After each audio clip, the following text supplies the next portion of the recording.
Hello, Internet. I'm Insane Lane, and welcome to Bad Erotica Book Club. Happy Valentine's Day.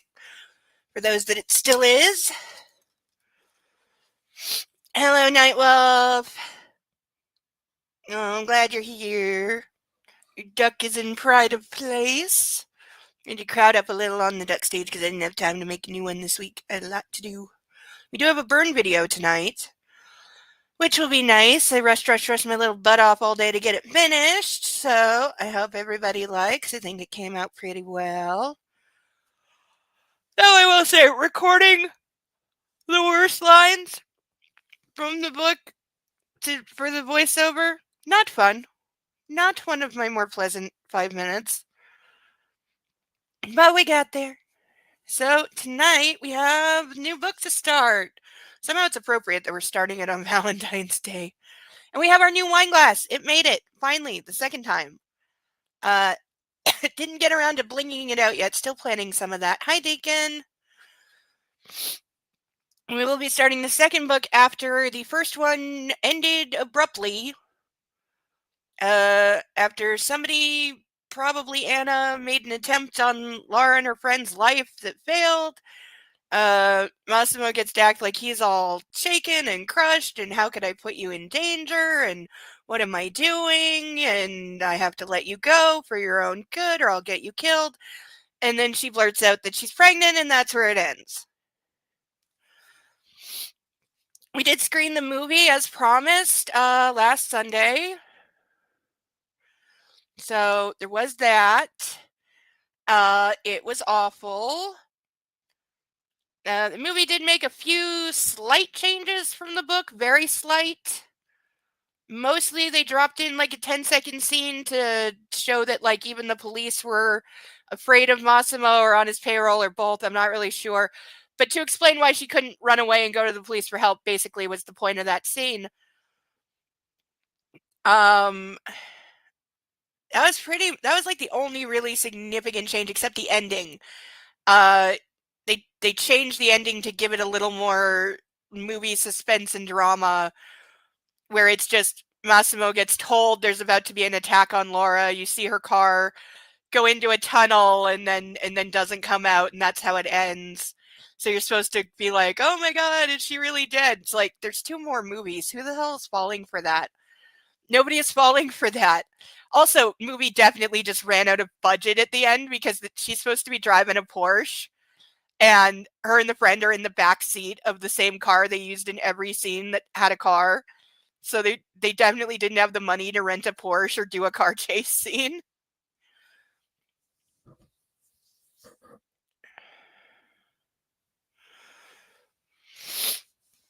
So it just kind of ends. The music, while none of the music was actually terrible, but it was just randomly placed. There's only one song that felt like it actually fit the scene that it was in. Other than that, it was like you just put your iPod on shuffle mode and said play like hard rock.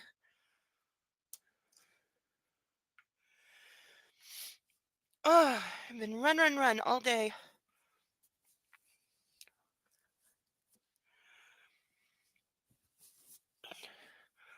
Puppy's only been cuddled like a half a dozen times, and that's just not enough.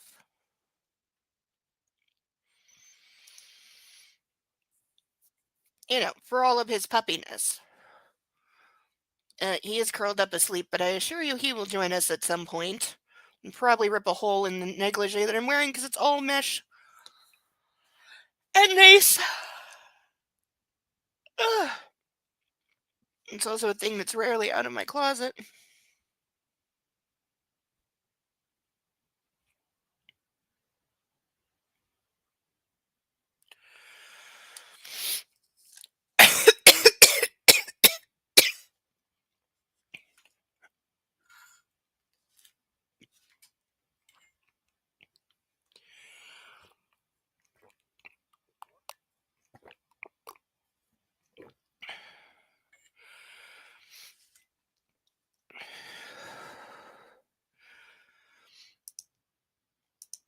So, we got one more warning. This is definitely appropriate.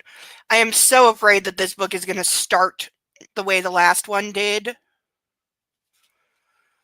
You know, with a very violent sex scene.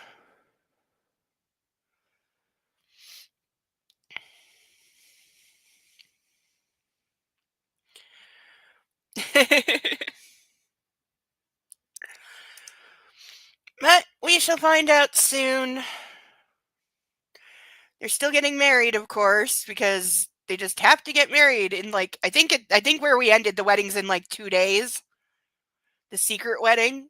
And then they say they'll have a real wedding for like friends and family later. We'll see if that happens. But for now, all rise for our national anthem.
We have no sound? What is going on? Okay, let's try this again.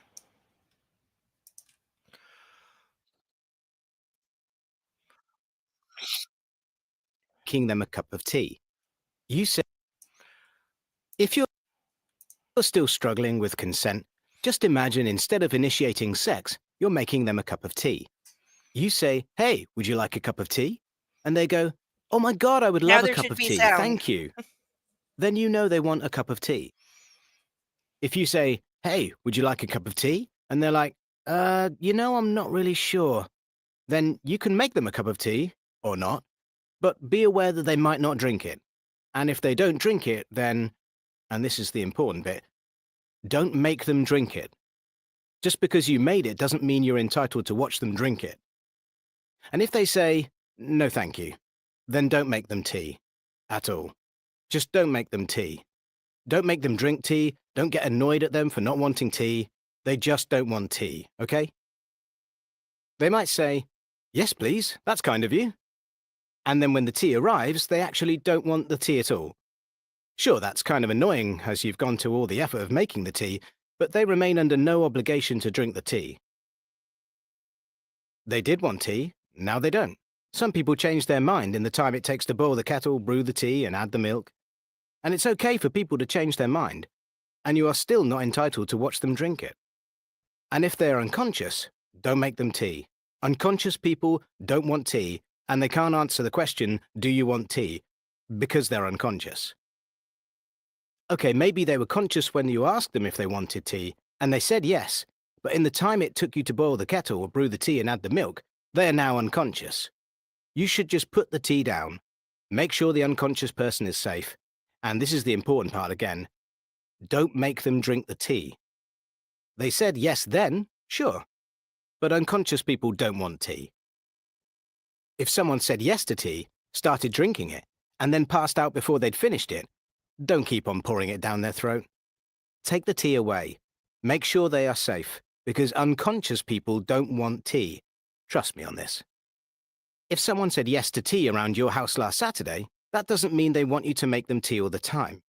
They don't want you to come around to their place unexpectedly and make them tea and force them to drink it, going, but you wanted tea last week, or to wake up to find you pouring tea down their throat, going, but you wanted tea last night. If you can understand how completely ludicrous it is to force people to have tea when they don't want tea, and you are able to understand when people don't want tea, then how hard is it to understand when it comes to sex? Whether it's tea or sex, consent is everything. And on that note, I'm going to make myself a cup of tea. You were given clean.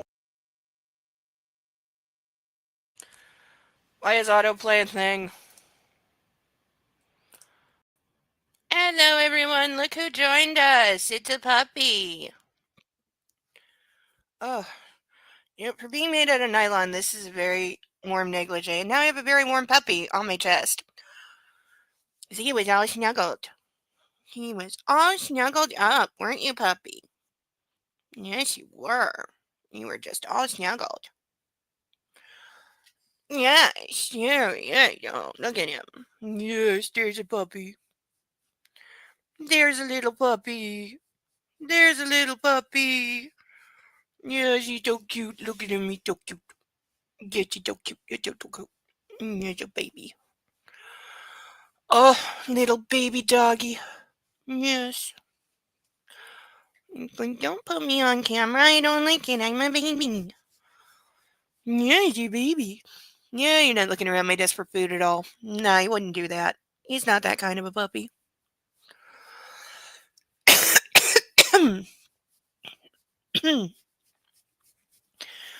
Yeah, little baby. She's so cute. Okay, say bye-bye. Say bye-bye. I gotta go curl up on my pillow.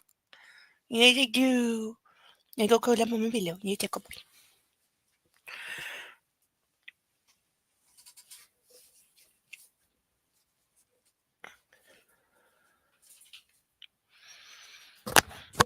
So, hey, don't encourage him. He is not allowed to eat the ducks.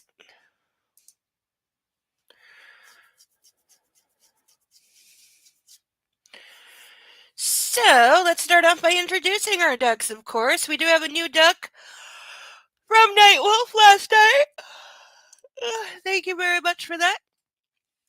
But as always, we have Ralph, Charlotte, Steve, Paddington Caspian, Inspector Clouseau, Dumbo Sally, Bill Xavier, Eloise Pongo, Mish Sansu, Bob with 2 Bs, Sasha Bartholomew, Alex Chuckles Melman, Naruto, Jeremy DeWitt, Cinemark, Alan Tudyk, Jeeves, Playboy, Jethro, Gilbert, Vixen, Dennis, Rosie, House, Susie, Wolfie, Russell, Mark, Glacial, Cicero, Phoebe Halliwell, John Glenn, Little Chickadoo, Captain Blaze, Ferguson, Libido, Ocean Gate 7, Dinglehopper, Madison, Leonard,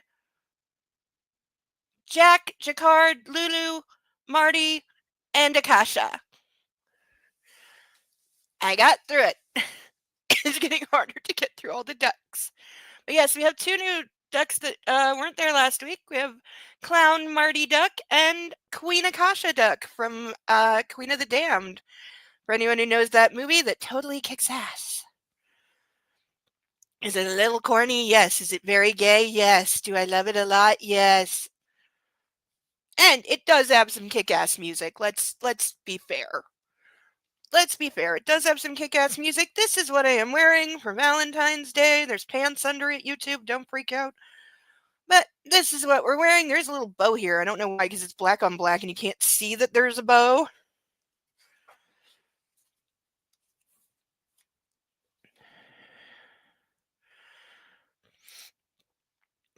I want to deep dive on Queen of the Damned. We can do that. We can totally do that.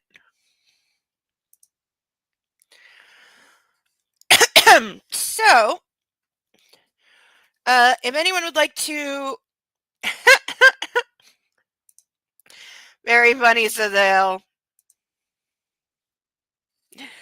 But if anyone would like to help a girl out, link should be at the top for PayPal. For $10, I will draw a random, brand new, never before seen duck out of this bag o' ducks. These are all ones that we do not have and that are not duplicates. We do have a number of duplicates that need to be painted, so if you have any ideas at all, leave them in the chat or the Discord, and I will take a duck out of our box of need to be painted ducks and try to make it look like what you want. I will do my absolute best. For now, our available painted ducks are Rooster Duck, Raphael Duck, Turducken Duck, Christmas Story Duck, Yachty Duck, Evil Knievel Duck, and new this week, Cleopatra Duck. She's even got a little wig. See? I'm quite happy with how Cleopatra Duck came out.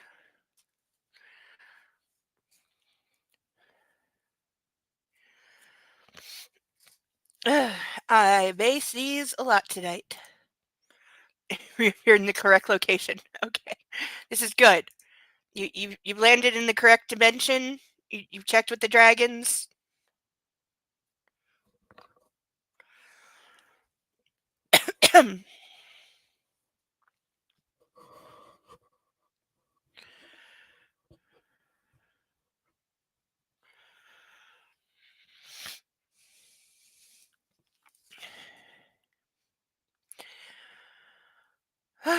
Okay, so I thought we'd read the back of the book again. We are gonna at about 9 o'clock, 9:30 when we start drinking.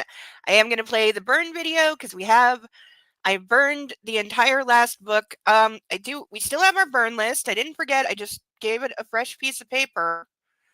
And I did want to read our body counts for the last book.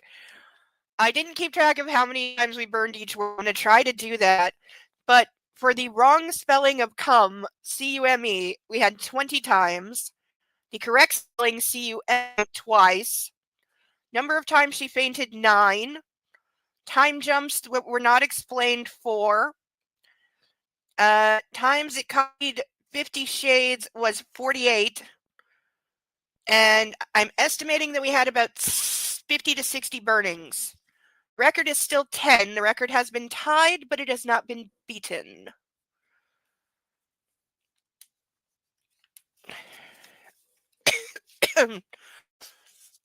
Yes, I agree. Fire, fire, fire, fire. There was a lot of fire. Do we ever figure out why she keeps fainting? Only that she has some vague, undefined, unexplained, unnamed heart condition that when she gets, I don't know, frightened or stressed, she faints. We don't actually know what is wrong with her. Nobody will tell us. It doesn't have a name yet. So, on our list of burnables, we have Darling or Darling Girl, Sweetheart, Mine, Girlin, Baby Girl or Baby Doll, Snatch, and anytime the word seed is used, I'm extending that. Things we're also keeping track of is still Come versus Come, Time She Faints, Times He's a Rapist, Copies 50 Shades, Time Jumps, and anything else I feel like adding to the list. So, we got our list, we got our pen. Oh, I also, why am I airhead today?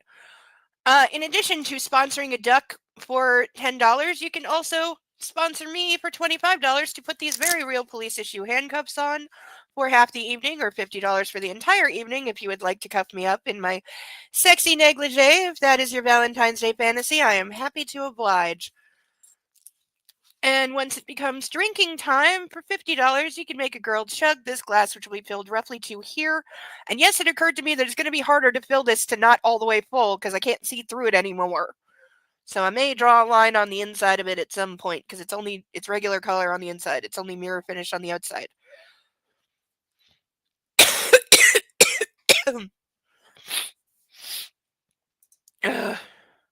Remembering how much I hate this book, some of it should have been Googled. Handwriting should be burned. Yes. And just so people don't get the wrong idea, when I do the book burning videos, it's me being sarcastic and ironic and making fun of the idiots that burn books like Fahrenheit 451, Handmaid's Tale, of course, anything by a gay author. I'm making fun of those people when I do it, okay? Like Sabrina Carpenter with her latest album. And the people who didn't get that she was in on the joke on that. Oh. So, according to the back cover, here's what we can expect. When Laura was abducted by powerful mafia don Massimo Torselli, she never dreamed that she'd embark on a passionate affair with her menacing, seductive captor. When the hell is he ever seductive? Much less fall in love with him. Now her new life in Sicily seems picture perfect, with a grand wedding, a devoted and devastatingly handsome husband, a baby on the way, and all the sumptuous glamour. Servant, ritzy cars, seaside palazzos she could ever desire. But there are cracks in the fairy tale facade of luxe domestic bliss. Her only companions are bodyguards and crooks, and the threat of being kidnapped or assaulted dogs her every step. That would be by him. Worse, her best friend has blindly stumbled into the fray, becoming yet another target for rival mafiosos eager to topple Massimo's criminal empire. Surrounded by enemies and engulfed in her husband's shadowy world of power, pleasure, and peril, Laura is about to learn what it means to be married to the most dangerous man in Italy. I also want to point this out. Why is he Don Massimo? That's his first name. His last name is Torricelli. He should be Don Torricelli. Because if you're a powerful mob boss, you're not being called by your first name. So, not sure what up with that. Yes, that is called Stockholm Syndrome.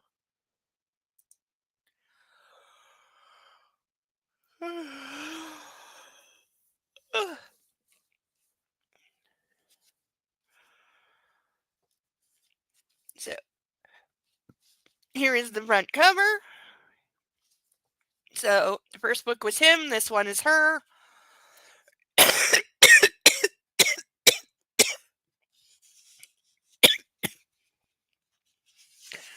And this actually has a prologue. It's long, too.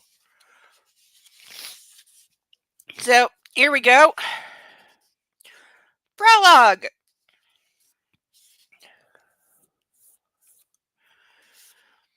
The yacht moored in the port of Fumicino. I don't ask me where this is. Deacon G changed her when they were apart. However, you know what I noticed? I only noticed this in the movie, not so much in the book. She cuts her hair short and dyes it blonde after meeting his ex-girlfriend Anna, who is blonde. So was she trying to look more like what she thought he was attracted to when she wasn't around? Despite the massive portraits of her hung on every wall of his house where she's a brunette.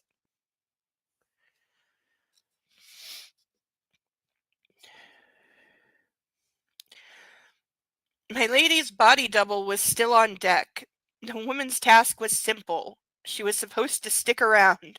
Oh, so now he's hired a body double for her so the body double can get killed instead of Laura?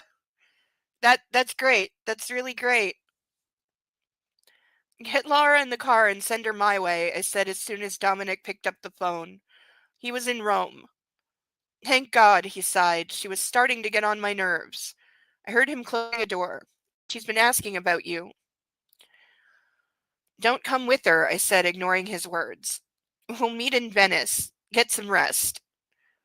He won't even ask what she said. Dominic wasn't about to let it go. I could hear the amusement in his voice. Am I supposed to? I asked sternly, though deep inside I was dying to learn what they'd been talking about. She misses you. My stomach nodded. At least that's what I think. Make sure she's on her way.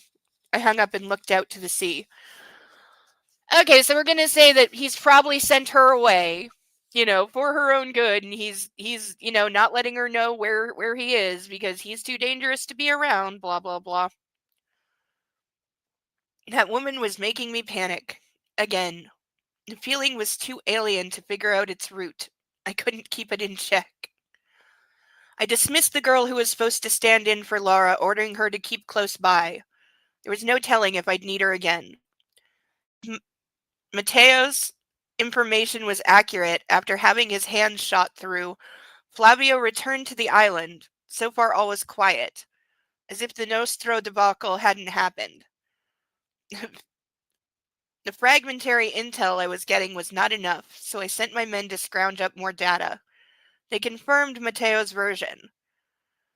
During lunch, I had a conference call with people from the US. I wanted to make sure they were at the Venice Film Festival. What I needed was to meet them eye to eye. There were firearms to buy if I was going to continue my dealings in the Middle East, and that required my presence. Don Torricelli. It was Fabio sticking his head in through the door. I raised a hand before hanging up. Miss Bial is on board. Let's take off then, I said, getting to my feet. What do you bet they're gonna say hello and then they're gonna bang, possibly without the hello? I took the stairs to the top deck and glanced about. There she was, my woman, dressed like a teenager. My fists clenched. So did my jaw. Revealing shorts and a skimpy blouse were no clothes for a Sicilian mob boss's girlfriend. What the hell are you wearing this time? You look like... I stopped, noticing the half-empty bottle of champagne. She spun around and slammed into me, bouncing off my torso and falling to the couch. Drunk again, I thought. She's pregnant. Why is she drunk? Unless this is not her. I look however I want. It's none of your business, she sputtered, waving an arm. The clumsy gesture elicited a smile from me. You left me without a word, and you keep treating me like a doll you play with whenever you feel like. Yes? She shot out her hand and aimed a finger at me, simultaneously trying to get up again. Well, the doll's being solo today. She lurched forward, stumbled, and lost a shoe. Lara, I said with a laugh, unable to keep the mirth away anymore. God damn it, Lara. My laughter quickly turned into a growl as I saw her veering dangerously close to the deck of the yacht. I launched myself after her with a shout. Stop. Either she couldn't hear me or she chose not to listen. Suddenly she slipped.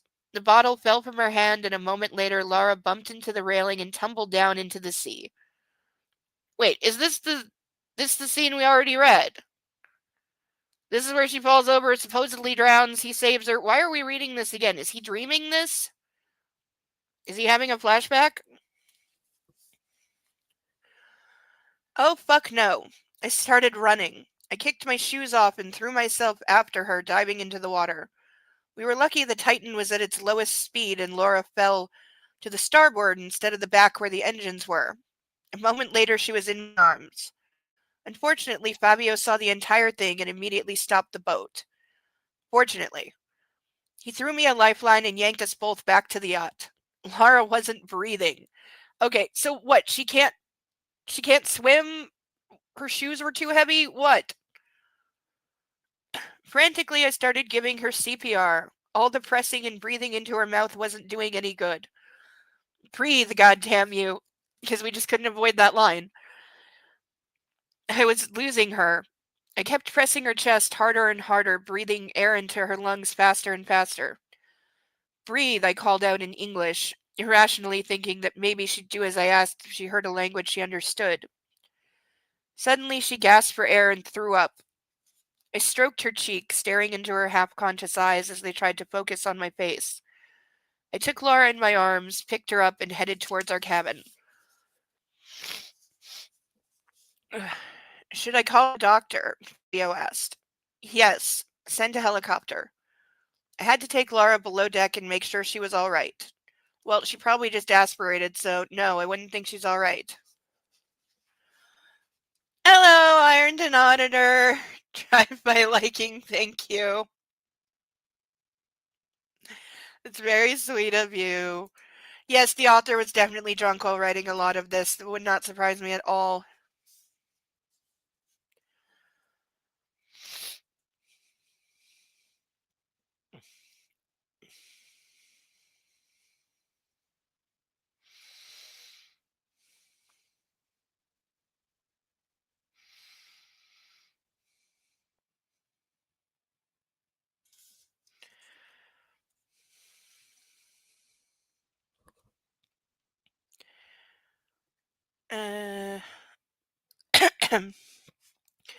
I put her down on the bed, keeping my eyes fixed on her face, searching for something that would tell me she was okay. What happened? She whispered. I nearly fainted. My head throbbed, and my heart was pounding like crazy. I knelt by the bed trying to calm my nerves down.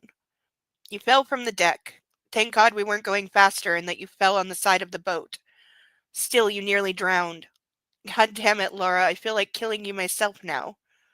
At the same time, I'm so happy you're alive. Gee, conflicting messages much. I dropped my head, clenching my jaw. That overwhelming headache was making it impossible to think clearly. Laura's delicate fingers touched my cheek, lifting my face so I had to look her in the eyes. You saved me. You were lucky I was close. I don't even want to think about what would have happened otherwise. Why are you being so stubborn? Why don't you listen to me? The fear I experienced as I said this was something completely new to me. I had never felt this way about anyone. We're literally on page 4 and we already have the most, cliched of lines. Multiple of the most cliched of lines. That already happened.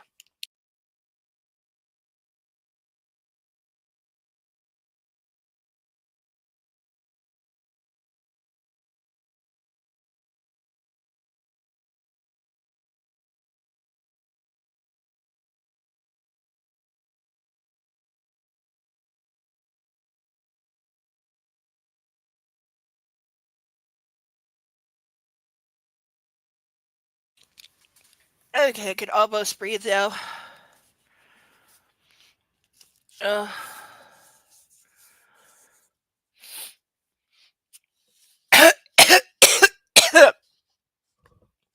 I,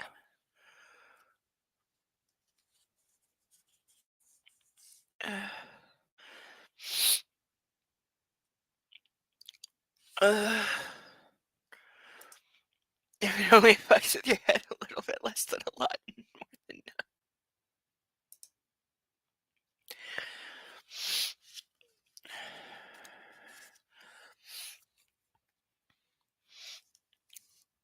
Ugh.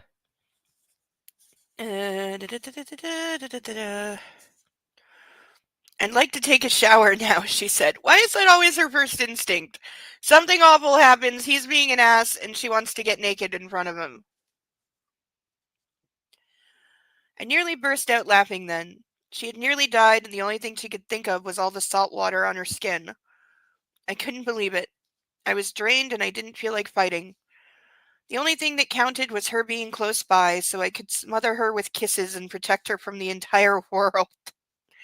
I couldn't conceive what would have happened if the boat had been sailing at a higher speed. Automatically, I offered to wash her, and she didn't protest, so I went to the bathroom to turn the tap on before walking back to the room to help her undress. I was focused and wasn't really thinking about what I was about to see. It was only after a long... It was only after a... Okay, here's a sentence. No, there are no naked pictures in this one. That would make it better.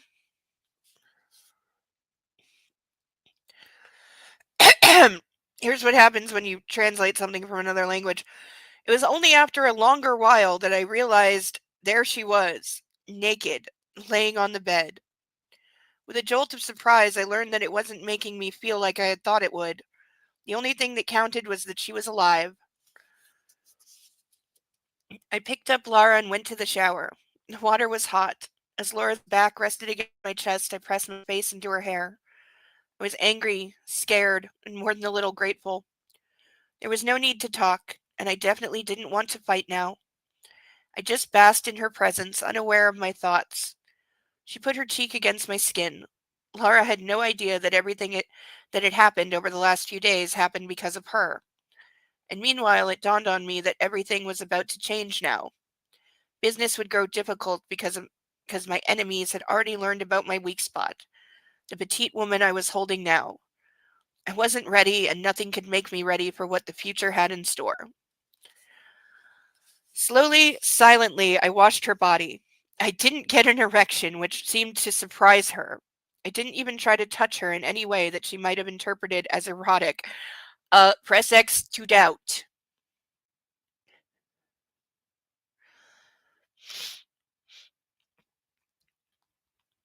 Then I dried her with a towel and laid her on the bed, planting a delicate kiss on her forehead, before my lips parted with her skin. Laura was asleep already. I checked her pulse, suddenly afraid she'd fallen unconscious again. Luckily, it was steady. For a while, I just stood there watching her. Then I heard the sound of a helicopter approaching. For an instant, I was puzzled, but then remembered we were still relatively close to the shoreline. This is still the prologue. Ugh.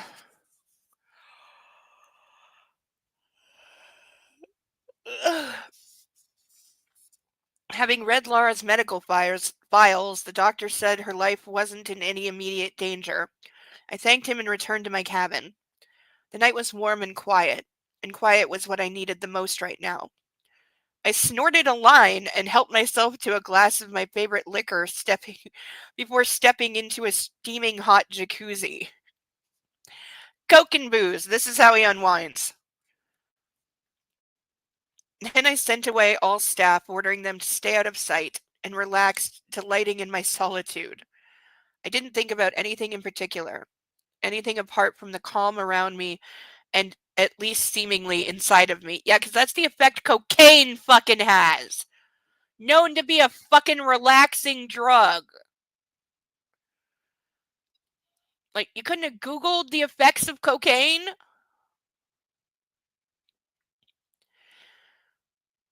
A couple of minutes must have passed before I saw something in the darkness. It was Laura, standing still in her white bathrobe, glancing around the deck. That was pleasing. If she was awake, she must be feeling better. Sleep well, I asked. The sound of my voice made her startle. I can see you're feeling better. Care to join me? He's back to true form.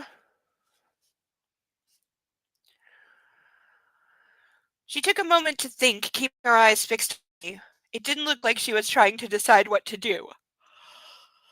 Ugh. She knew the bathrobe would slip and hit the floor. Naked, she sat across from me. I drank in the view, taking a sip of my cocktail. For a while I said nothing, just staring at her beautiful, if a bit tired, face. Her hair was in disarray and her lips were slightly swollen. Suddenly she moved, surprising me, and sat on my knees and wrapped her arms around me. My prick reacted instantaneously. That's like the one word for cock we didn't use in the first book. Or if we did, I don't remember. Ugh.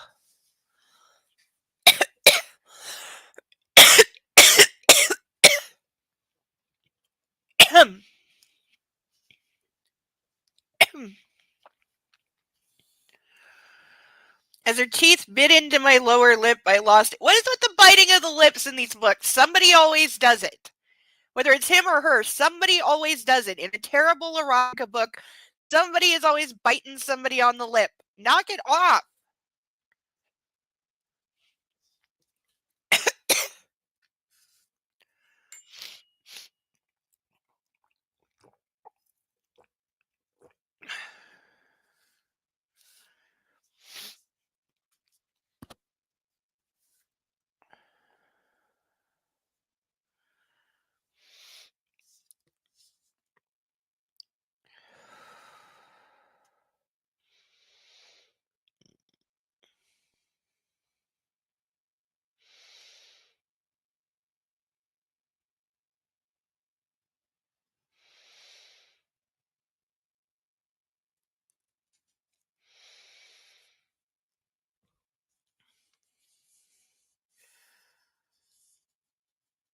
She started moving, rubbing her clit against me, pressing against my skin. I had no idea where this was going. Really? Really? She's doing that, and you're gonna say I didn't know where this. Oh my god! But I wasn't in the mood for her games. Not today. Not after I nearly lost. I'm sorry. We're believing he has any self-control. I'm going with no. Her tongue slid into my mouth, and on instinct, I grabbed her ass, squeezing tight. That's your instinct. Okay. I've missed you, she whispered. That short utterance staggered me. My whole body went rigid. I had no idea why I was reacting this way. I pulled away to look at her face. She was serious. I couldn't let her sense my weakness. I wasn't ready to open up to her yet. I'm sorry, you think it's news to her that you're a pig, a pervert, a rapist? What? What is supposed to be?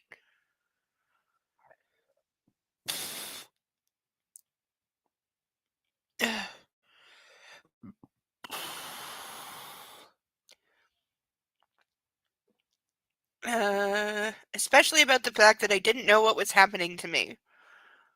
Is that how you display your longing? Because if this is your way of saying thank you for saving your life, baby girl, there we go. We got one.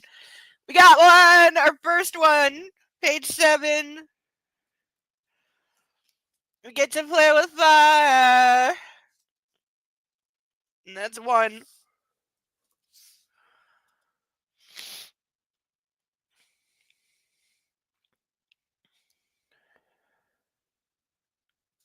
Hi for Snickety and Sasha. Oh, she's sleeping? Of course. You know, I'm sure she's only pretending to sleep. She's being emotional support puppy, just at a distance. Because, you know, she's a good baby girl. And time to put my dog just stuck in my door. Oh my god, Sybil, I'm so sorry.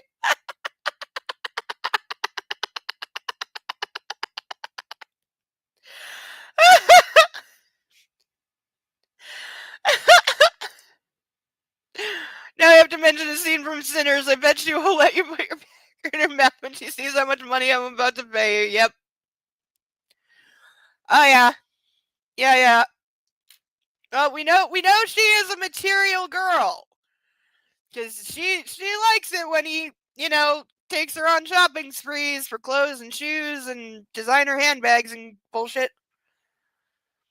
You know, so, you know, the friend may be the one that calls herself a whore, but Laura's just as much of a whore. Not that I'm knocking it, but own it.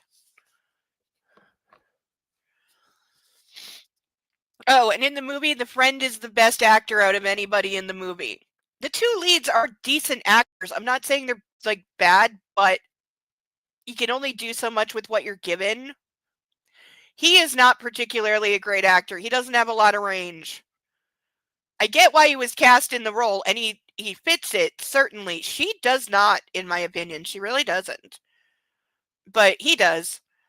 And much to Deacon's eternal hatred, he actually performed 4 of the songs in the movie. It's him singing, including the opening one.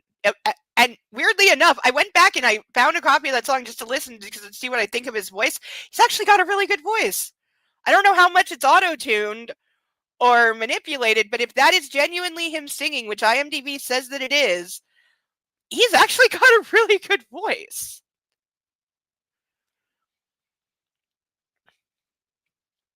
And there are supposedly music videos that go with each of those songs that he is in. Whether that means the music video is just the song playing over clips of the movie and they're calling it a music video, I don't know, I didn't look. Or whether it's an actual music video for the actual song and he's in it because he sings it, I don't know.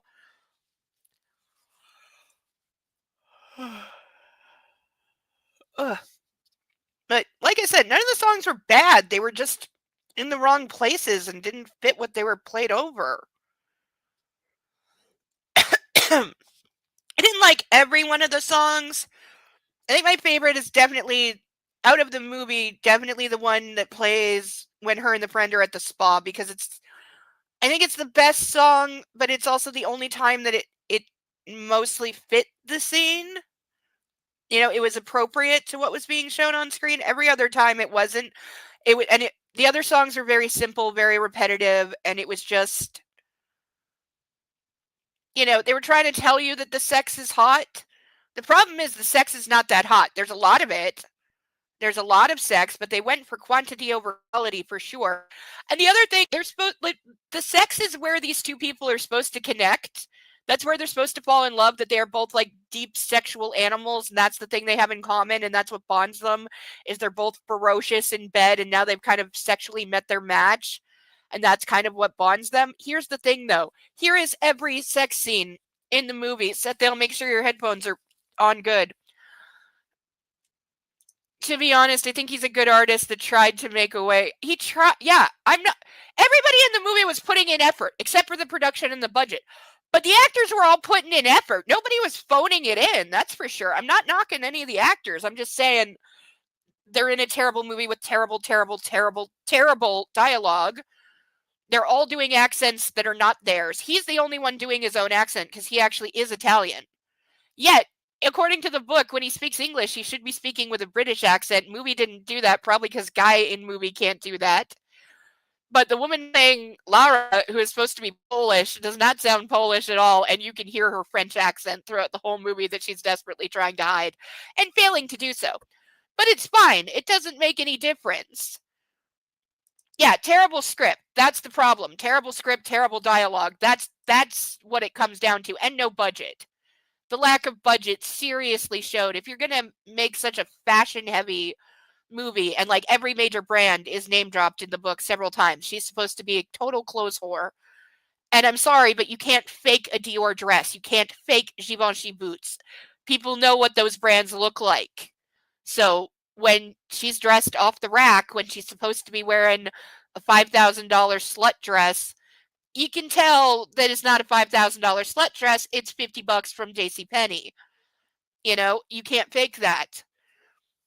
They tried, it just didn't work. You know, and that was everybody. Everybody's wardrobe was bargain basement. Was not what you want. Not giving the impression that you want. And the lack of extras and the lack of background was a lot. You could tell what locations they faked. But here is every sex scene in the movie, and this is why it doesn't seem like they actually connect or have any intimacy, because when they're having sex, this is how it is. This is her, okay? Her head is all the way back, eyes are closed. That's the whole thing. She has always got her head all the way back, eyes are usually closed, mouth wide open, and she's not looking at him, and he's not looking at her, because he's down here, like, between her legs. He's usually got her legs up. And he's not looking at her. He's looking at her tits, usually. He's not looking at her face. Her head's all the way back. They're not making eye contact at all. They don't speak during sex. He's not even touching her. He's not, like, caressing her or rubbing her legs or grabbing her ass or nothing. He's usually holding onto a bar up here because he's basically using her as workout equipment. He's doing push-ups on top of her. Is all he's doing in most of the scenes. The sex is not terribly imaginative.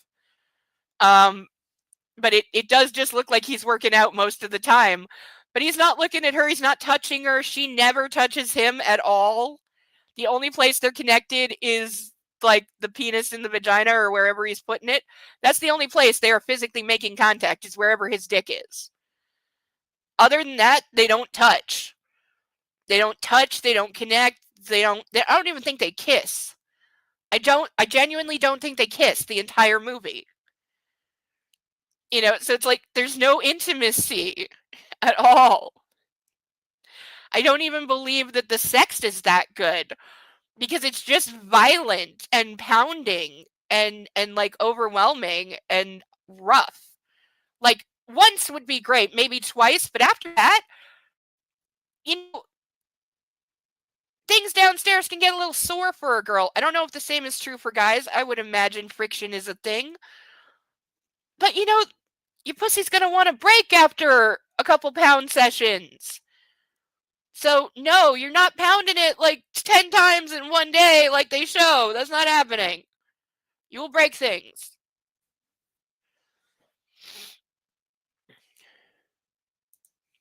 I get that, but it would also kind of make the budget TOA. Not that that would bother me. Yeah, we don't actually know. It's like fish flopping on a cabinet beside each other. Yes. In short, movie is bad. Yes. But yeah, like, the sex is what it's supposed to be most known for, and it's like, the sex isn't even that good. The fact that there's multiple blowjob scenes doesn't make it good. You know, it doesn't.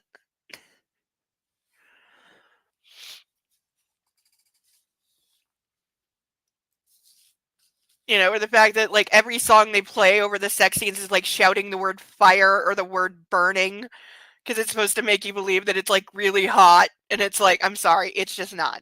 It's just not. I've seen way better porn. And the movie is porn, by the way. How it's on Netflix, I don't know, but it's porn. Like, you catch glimpses of penis a couple times, which they claim is always rubber penis, and that is what the blowjobs were done on, was a strap-on rubber dick that the male actor was wearing. I don't know if I believe them. Oh, also, movie did get the 50 Shades treatment, by the way, which is where they take the worst things that he did in the book and cut them out of the movie. I.e., in the movie, he doesn't rape twice. He doesn't violently rape other women. He doesn't nearly kill the flight attendant. We don't actually see him shoot anybody, and it's only even kind of seen once. Most of his violence against her is missing. Most of his threats are missing. So, movie tried to, like, make him not as much of a monster and evil and violent, even though he still is all of those things, quite clearly. And there's still a lot of, like, non-consensual touching and groping and grabbing and choking. But they did cut out, you know, kind of the worst of him, which I guess they figured, like, the audience has got to be rooting for him at the end when he's like all devastated because he thinks she's dead. And it's like, yeah, no, I'm not feeling bad for him at the end of the movie. That's not happening.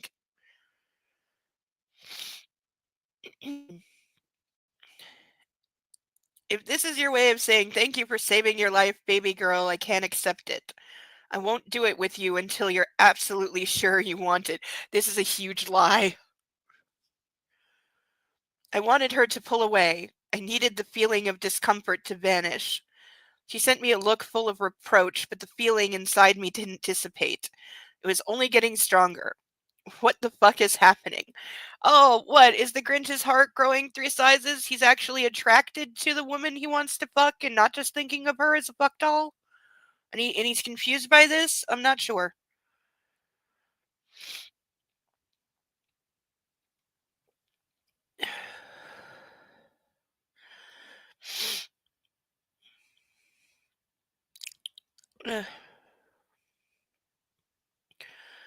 What the fuck is happening? I thought as she jumped out of the jacuzzi and ran across the deck, grabbing the bathrobe on her way. What the hell are you doing, you fuckwit? I growled at myself, getting up. You're getting what you wanted from the start, and you push her away. I kept muttering in my mother tongue, following Laura's wet tracks.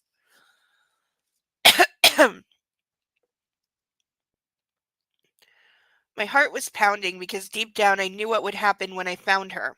I noticed her slipping into my cabin and smiled. This was no accident. I went inside and saw her standing with her back turned to me, trying to find the light switch. Suddenly the lights went on and I saw her spin around, startled.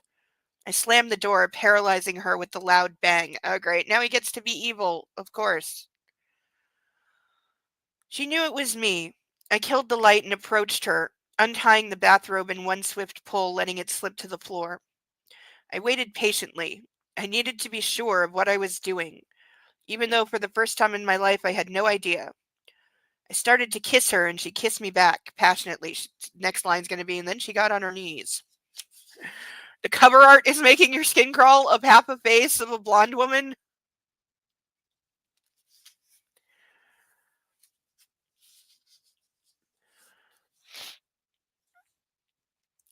I took her in my arms and carried her to bed. She lay in front of me, the pale light of the lamp illuminating her perfect body. I was waiting for a sign. And then there it was. She lifted her arms, crossing them behind her head, and smiled at me as if inviting me to get inside her. Not even gonna guess what that smile looks like.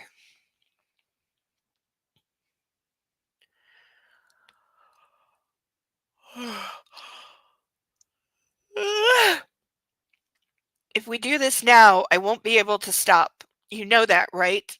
If we cross this line, I'll fuck you whether you like it or not. That's in the burn video later. So fuck me. She sat up, her big eyes pinning me in place. You're mine now, and I'll keep you forever. I growled in Italian, looming a few inches above her. Yeah, nothing like saying threatening things in language she doesn't understand. But mine is on the list as well. And we might get 2 for 1 here. Oh, they are. They are like on. We are going to get 2 for 1 on double-sided of a page because where it says baby girl, I'm reading the back of the page where it said baby girl and where it says mine are like the exact same spot. This is going to be fun. Now I have to read the other page before I can set it on fire. Her eyes darkened. Lust was about to rip this lithe body apart. Her hands clasped my buttocks and she pulled me closer. I smiled. She couldn't wait to taste me. I knew it. I knew it. I knew it. I knew it. I knew it. There's going to be a blowjob. I'm reaching for the Tums. I'm eating a Tums. Excuse the crunchy sound. Okay. Small pile of Tums.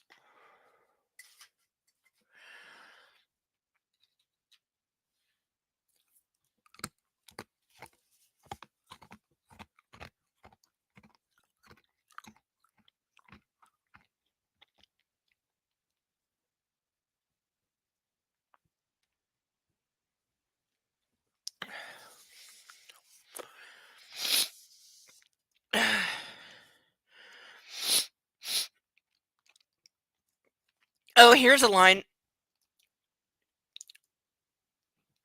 Oh, God. I predicted that it would start with this, and it took 9 pages, but here we go. I really don't want to throw up tonight. I knew there was a reason. I was trying not to eat all day, and then I gave into a plate of fries that I'm now regretting because they may be about to come back up. This is her talking as she's holding his ass and pulling his dick closer to her. She says, "Put your hands on my head and punish me."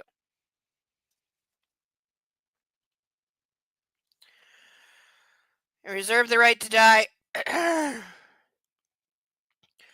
Her words took my breath away. The woman who was supposed to become the mother of my children was acting like a whore. Exactly what you wanted, you stupid fuckwit. And what is it with men? What is the Madonna whore complex with men? And I know it's more complex than I make it out to be. However, all guys, almost all men are guilty of this. They want a whore in the bedroom. They want their woman to act like a whore in the bedroom and do everything she's about to do and more. But as soon as there's a baby in the oven or the kid comes out, all of a sudden, that's the mother of your children. She's the holy deity, producer of breast milk and changer of diapers. And all of a sudden, it's wrong for her to get on her knees anymore.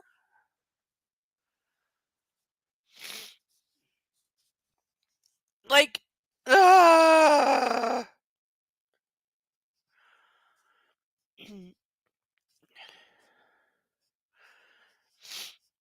couldn't believe she wanted to give herself to me like that. I was gleeful, but at the same time, I felt fear.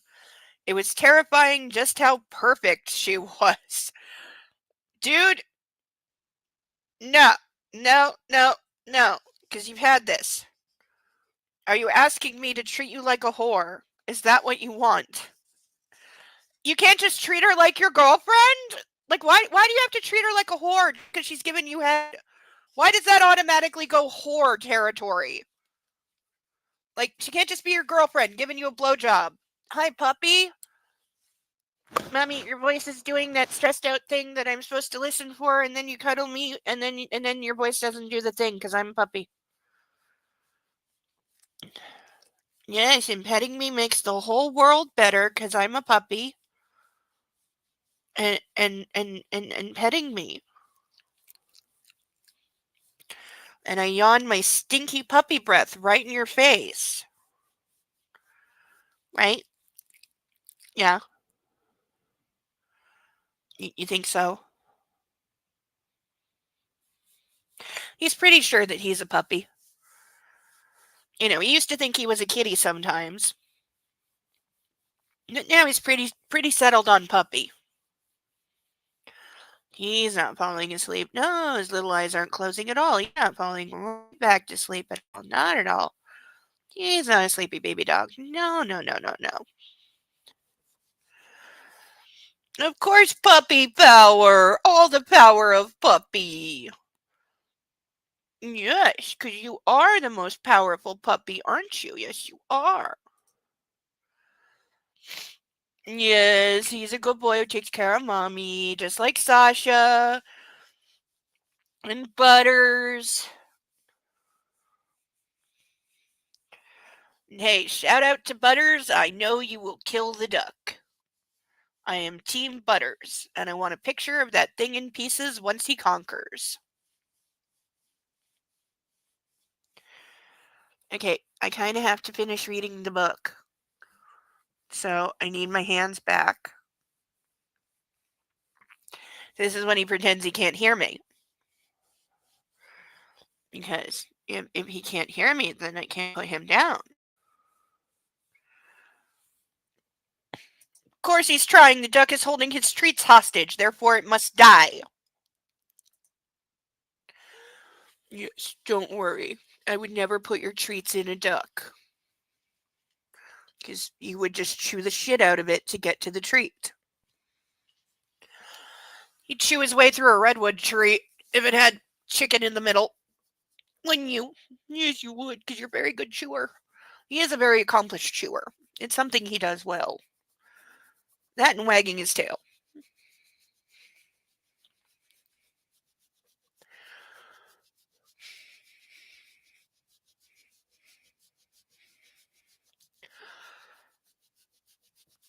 Oh, you're so sweet.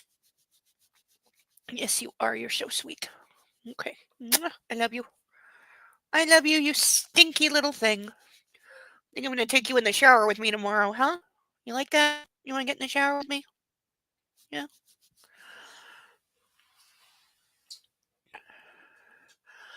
Good boy. Now he's going like, wait, why did you put me down? I wasn't done being cuddled yet. Yeah, the problem is you're never done being cuddled.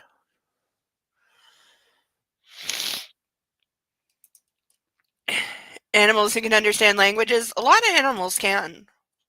A lot more than they used to think. And they have much broader vocabulary than people used to think, that's for sure. Oh.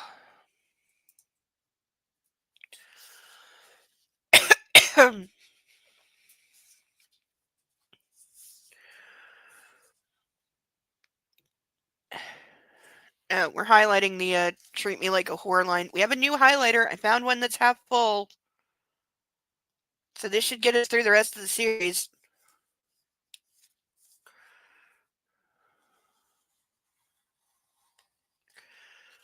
Ooh, it's way lighter than I thought.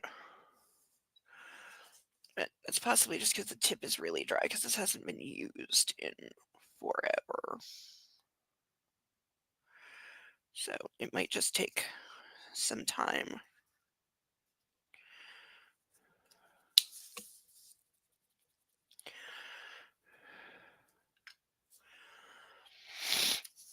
Butters didn't care for the Lion King.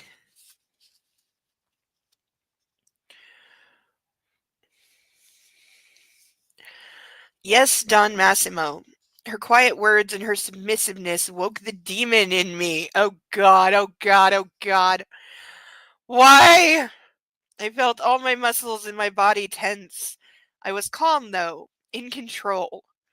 When she asked me to just be myself, and all the unnecessary emotions just went away. Slowly but surely, I pushed myself into her mouth and came nearly at the same instant as her eyes found mine. So just instantly, just immediately, he's done. What do you bet he's not? I felt my cock pressing against the wall of her throat, but I went even deeper, feeling that pressure that I loved so much. In other words, he's literally choking her, and this is what he likes. I was ecstatic, and Laura dealt with the entire length of my prick. I felt proud of her. I'm gonna puke. One Tums was not enough. Genuinely trying not to vomit. Not even close to kidding.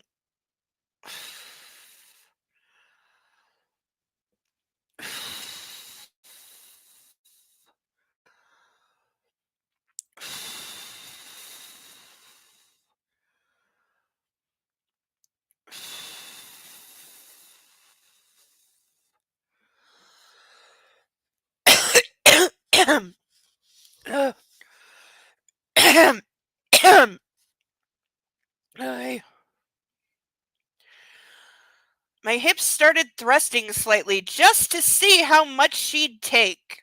She was incredible. She took it all. Like, this is something to be proud of. I mean, I know some women probably are, but no. If at any point you stop enjoying it, tell me. Just make sure I know you're not teasing, I said. Yeah, how exactly is she supposed to do that, given what you're currently doing to her?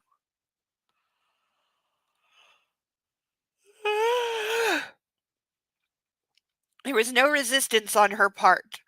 She was giving herself to me entirely. Same goes for you, she replied, pulling away for a second. As her lips closed around my cock again, she picked up the pace. I knew she was playing with me and enjoying it. She was lascivious, trying to prove something to me. I fucked her throat and she wanted more. The thought brought me to the very edge of ecstasy. I did my best to slow her down, but to no avail. The orgasm crashed like a wave all over me. I didn't want it. Not now. Not so fast.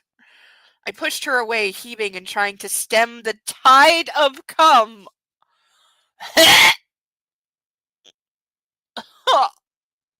Okay, not thinking about it, not thinking about it, not thinking about it, not thinking about it, not thinking about it, not thinking about it, not thinking about it. They did actually spell it right that time.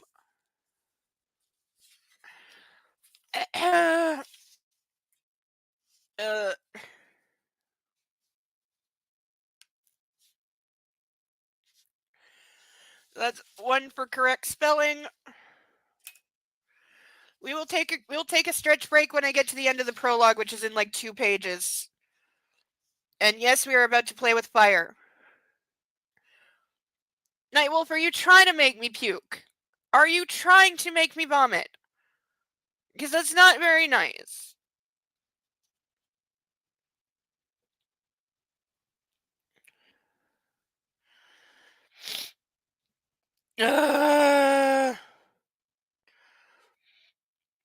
Like, why would you ever use that phrase? Laura smiled triumphantly. That was it. I slammed her into the bed and rolled her onto her belly. I couldn't watch. Not during our first time. I'm sorry, what?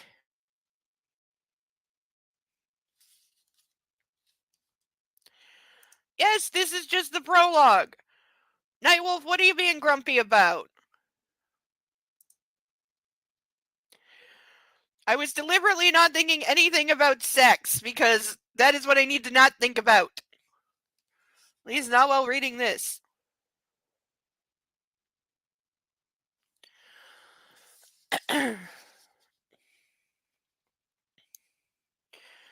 Things I'd rather think about than this: horses, daisies, flowers, stars. You know, anything plain, basic, and calm.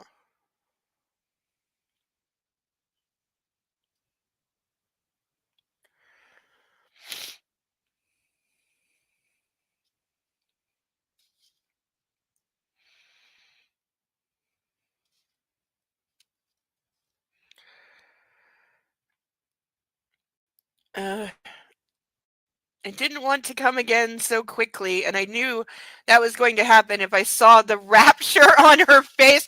Okay, what does she have to be raptured about here? Because he hasn't done anything. You have to head out and try and get some rest. That's probably a good idea, Deacon. But thanks for being here.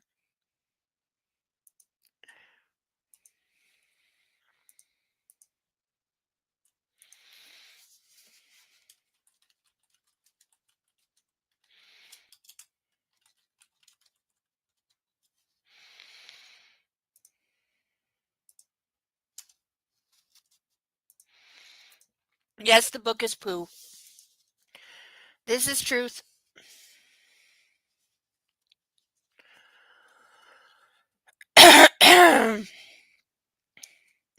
I slipped 2 fingers inside her and realized with satisfaction that she was dripping wet.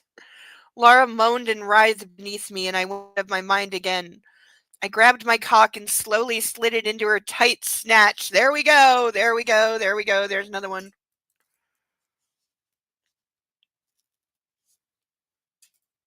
We may break the record tonight. We're up to 3. She was hot and wet and all mine. Yep, there's 4.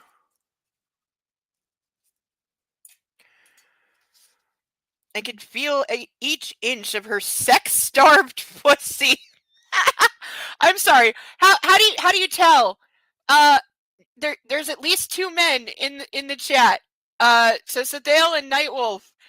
Is there a way that your penis can tell that the pussy is sex-starved? Is this a thing? Is there a meter? Is there a rating? What is there? Does a light go on? How does that work?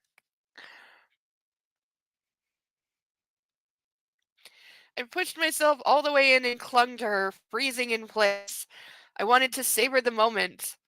I pulled out and then pushed myself inside again, harder. My lady moaned louder, growing impatient. She wanted me to fuck her. She needed to feel it hard and fast. Again, they're not talking at all, so this is all in his head. He's just making all of this up. My hips stroked and started to pound. I fucked her as hard as I was able, and still she wanted more. Okay, again, she hasn't said a word. This is all in his head. She screamed, only to lose her breath an instant later. I slowed down to lift her hips, intending to see my trophy in all its glory. My trophy! He just says it! He just says it! Yes, there's a light that goes on if the pussy is sex-starved. That's good to know.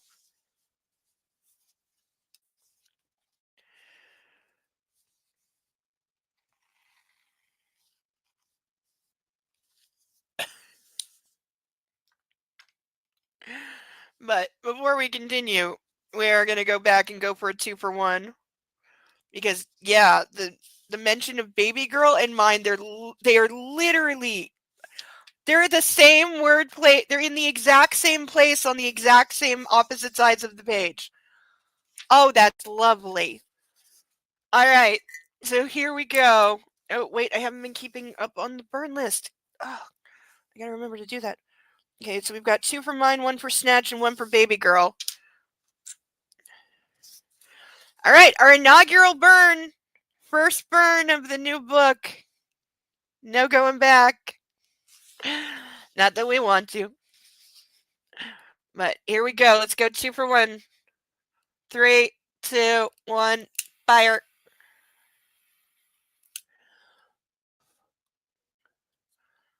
I think we got it. Oh, yeah. We got them both.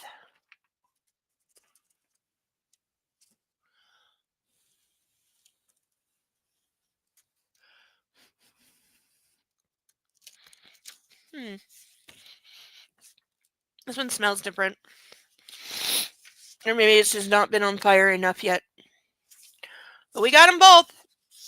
All right, we got another burn coming. I gotta finish the page first.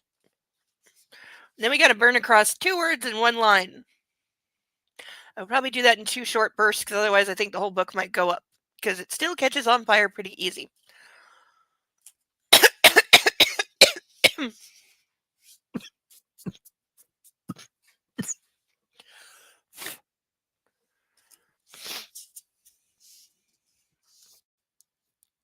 Ay. As her back arched and I saw the dark hole and couldn't help myself. I licked my thumb and started trailing it around her back entrance. Please don't. Please don't. Please don't. Because I don't think he did. I think she told him no and he listened once and then didn't.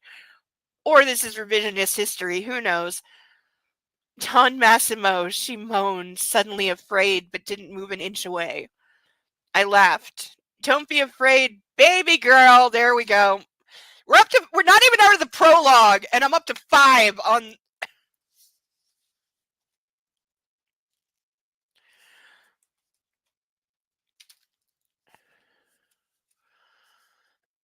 We're going to get there, but not tonight, thank God. She didn't resist, and I felt glad she couldn't see the wide grin on my face. My lady liked anal. She really was perfect. Okay, I'm sorry. What part of. How are you getting to she likes anal from touched her there and she was suddenly afraid? I'm sorry. You started to go there. She got suddenly afraid and clearly did not want that. We later find out she's a virgin in that way. And he's just going, wow, she really likes anal. He has like a tenuous grasp on reality at best. He's definitely seeing what he wants to see and not what's reality. Ugh. Ugh.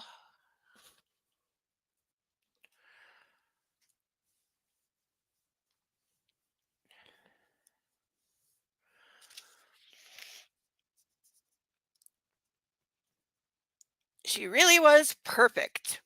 I took a deep breath and then grabbed her hips, shoving my cock deep inside her cunt. And then again and again. I fucked her hard and without mercy. Leaning down, I started to fondle her clit, and after a moment I felt her clamp around my dick.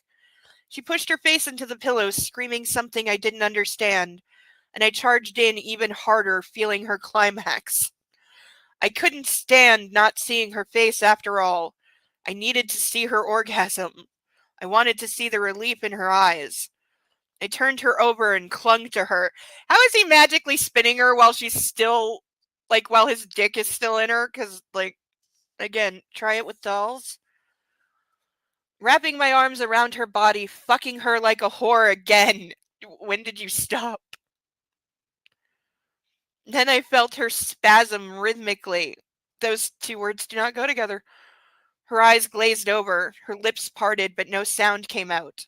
She climaxed for a long while, nearly crushing my dick with her pussy.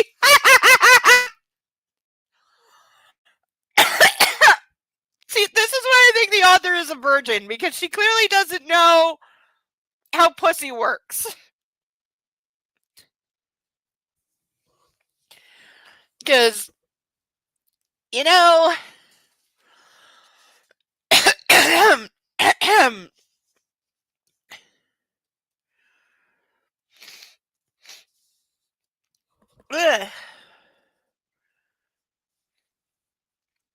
Suddenly her body went limp and she fell onto the mattress.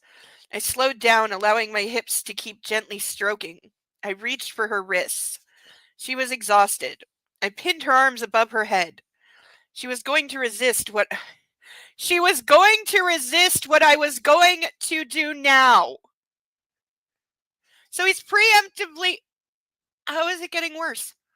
How is it getting worse? How is it getting worse?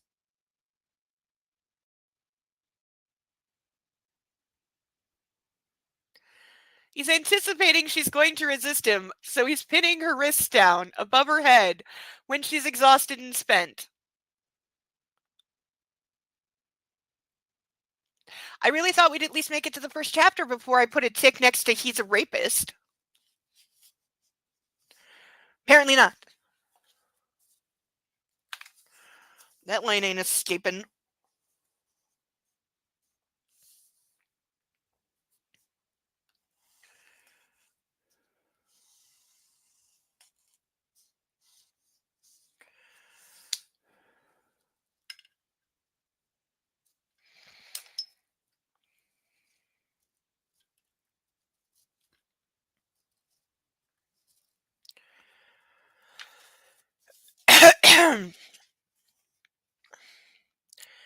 Come on my belly. I want to see it, she rasped, half conscious.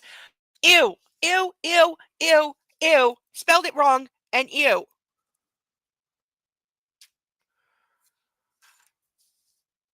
And ew, ew, ew, ew, ew, ew, ew, ew, ew, ew, ew, ew, ew.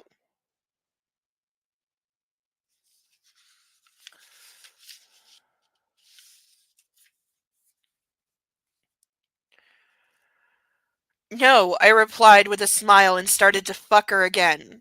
I exploded. I could feel the waves of cum flood into her. Not how that works. They spelled it right. This is like the second time they spell it wrong on one line, right on the next line. Like, nobody caught that? This was the perfect day to conceive a baby. See, we knew he was doing it on purpose. We totally knew he was doing it on purpose because he knew she wasn't on birth control and she didn't, and he knew her cycle. Yeah. It was as if the whole universe wanted her to get pregnant. No, just you. She fought me, trying to push me away, but was too weak to overcome my strength. This is not a boast. A while later, I collapsed on her, sweaty and hot. Massimo, what the hell are you doing? She cried. You know I don't use pills.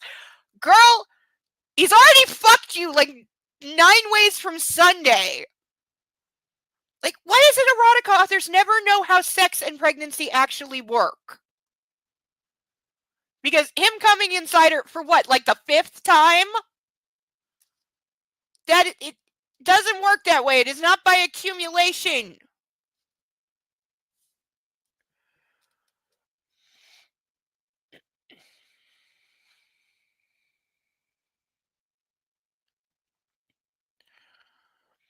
She kept trying to free herself from my clutches, and I couldn't hide my satisfaction, just in case we needed more confirmation that yes, he's a monster. You're right. You can't trust those pills. Oh, God. Is there secretly a MAGA hat on the cover of the book? Because it's sounding like it, and I can't take it.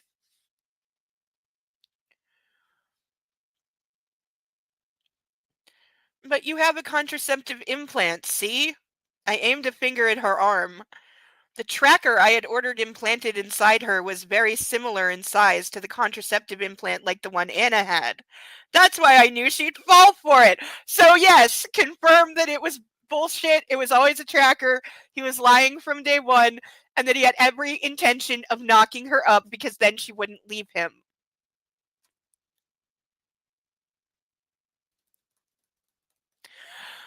So we're just dissing on all like single moms or women that get pregnant without a man at all.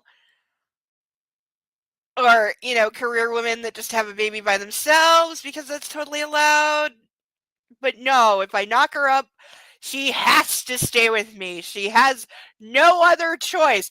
Book is going to ignore the existence of abortion, isn't it? Uh-huh. We're just going to pretend that's not an option. And doesn't exist.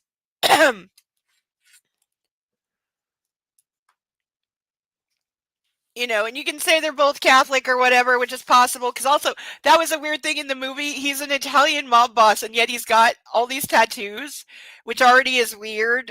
That's just already weird to begin with.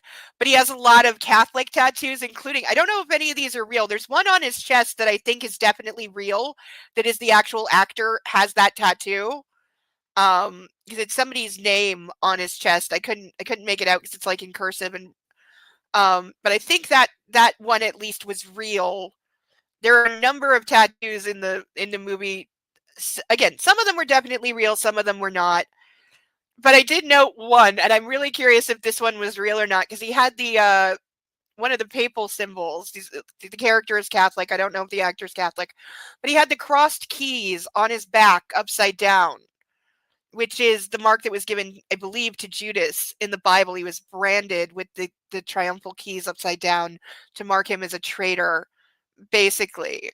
So is that supposed to show us that, like, he knows he's a traitor to God? He knows he's a demon condemned to hell? Like, what?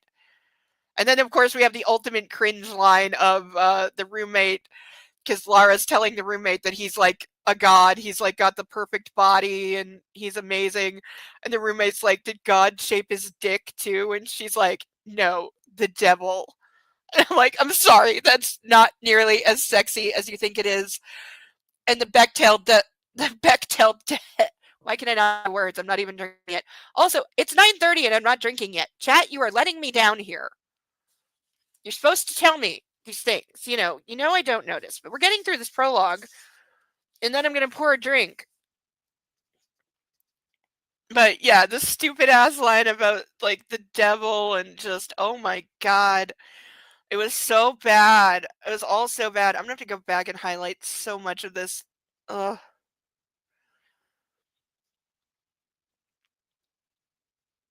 When you were asleep that first night, I ordered it implanted. I didn't want to risk anything. It'll work for 3 years, but you can remove it after the first one. I couldn't stop smiling as the thought that my son might start growing inside her after that night. And we're just assuming that it's going to be a boy, because of course. Will you get off me? She sputtered angrily. I chose to ignore her.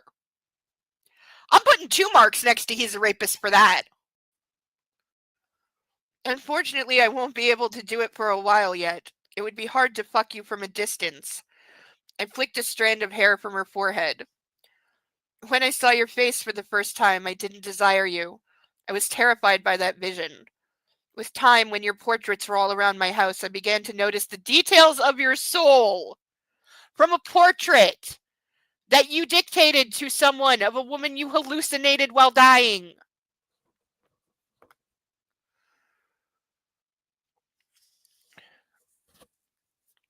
Ugh.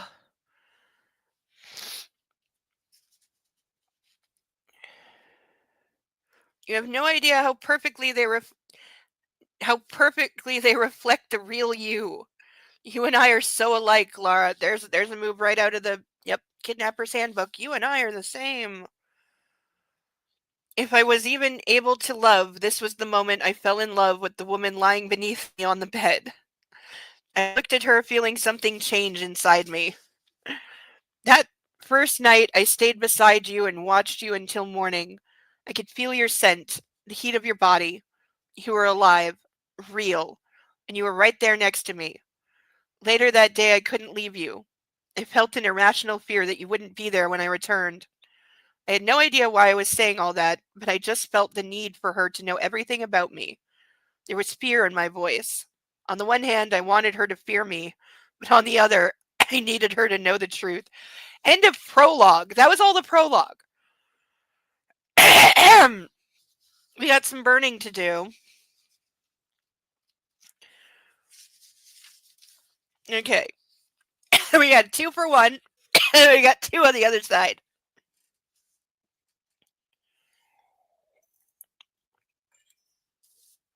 Oh, and I'm putting 2 marks next to he's a rapist. All right. So, for the first time in this book, we have Snatch and Mine. 3, 2, 1, fire! Fire! I said don't set the whole book on fire. Oh, it has to listen better, I swear. Maybe I should spank it with my crop. Ooh, it went through a couple of pages. It's okay, it's the ones we already read. That's why I waited. Okay, the smoky is still a thing. Look how much this is smoking. Seriously, look at this. It is not actively on fire. At least I don't think. No, it's just smoldery embery. It's still doing that weird charring pattern. Really weird. Ugh, I will insist on making a mess.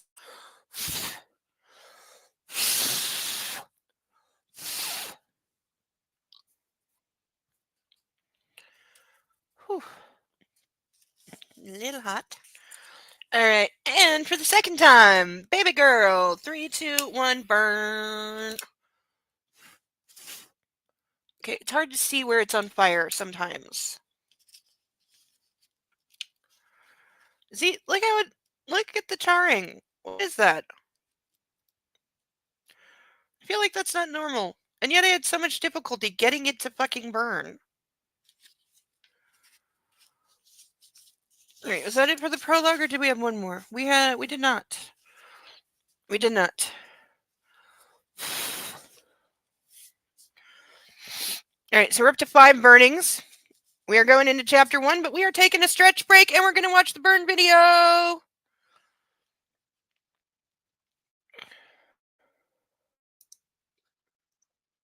Okay, I have to play something with sound for a second to put the screen back up, or else it won't play the sound on the video. There is a music card credit, so please read, because the songs are awesome. There's Moth in here. Oh. Aw, Nightwolf, that's such a cute picture you sent me. I love it. Yeah, I would totally go for that. 100%. I could put a dent in that for sure.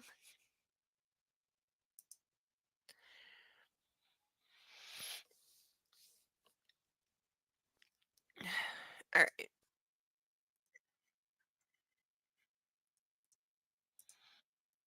Their mind, and you are still not entitled. Okay, that's because I needed sound, because it's weird. Okay, so please tell me immediately if the sound isn't playing. I'm going to mute myself and play the burn video. This is the 2 songs that are in it. Wait, let me turn my camera off so you can see properly. But yeah, this is the 2 bands. These are both from the YouTube studios, so they're free use. But I always like to give credit.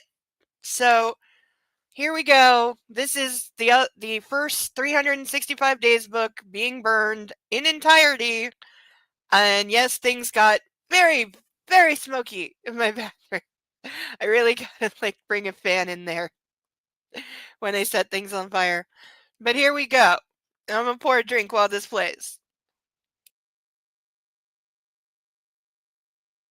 I'm wet. I need to be punished. My penis stirred in my pants. Maybe I'd overdone it, but sometimes you just need a show of force.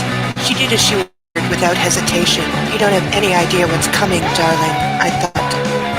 I felt her choking. I could feel her fighting for breath. Was my condition deteriorating? Were the hallucinations growing stronger? Laura Biel, you are mine now. My mistress was so close. Immediately made my dick hard as steel. My left hand shot out to grab her by the neck, and my right smacked her on the ass cheek. A woman should always be beautiful, even if she's hurting. The night was hot. I was drunk. My birthday was ending, and everything felt wrong. I tried to jump to my feet. Pushed me back into the armchair. I told you to sit down. I will not tolerate any insubordination. When I tell you to do something and you decide to do the opposite, it will always end up badly for you. You're driving me crazy, Laura. Crazy and mad. I may be forced to hurt you. He swung his leg over me and sat astride me, pinning me down. I went rigid with terror, and it must have shown on my face. Massimo saw it, and he liked it. I said I wouldn't do anything without your consent, but I don't know if I'll be able to stop myself after all. When you're so fragile and helpless, I want you even more. I want to fuck you like nobody ever did before. I want you to feel pain and rapture. His words made me wet instantly. When had I last had sex? The only thing I could think of was sucking his dick. I took out the pink toy and washed it thoroughly. It really was my best friend at the moment. I like to masturbate laying down. He dropped his head and gently bit on my nipple. This is mine. I won't do anything without your consent. Remember that. I won't force myself on you. I promised.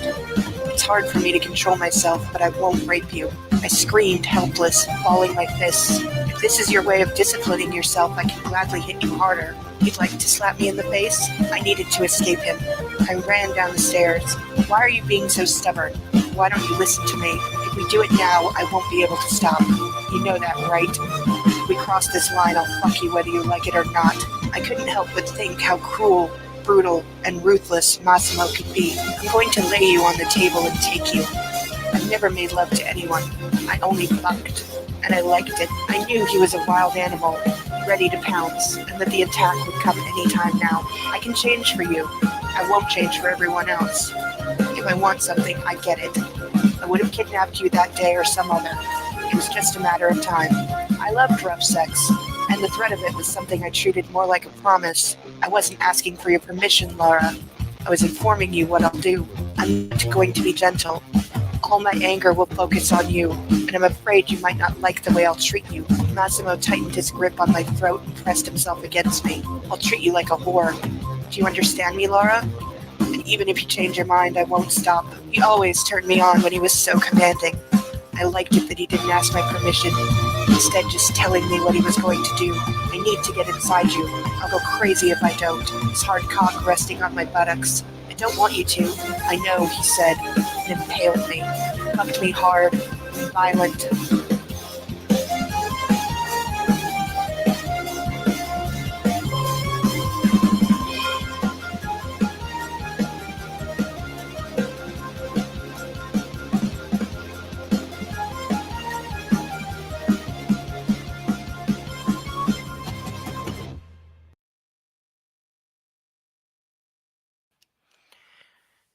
So what did we think?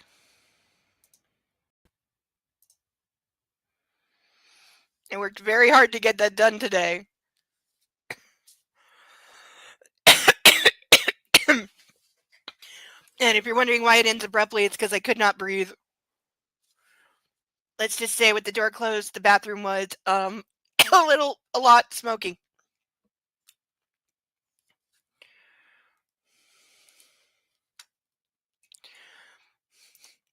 I really don't think these books deserve a Viking funeral.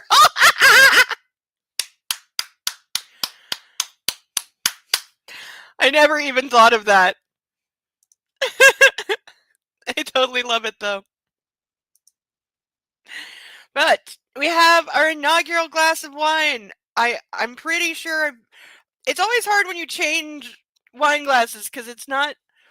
See, on this one, this is a bigger glass for one. It's taller. Okay.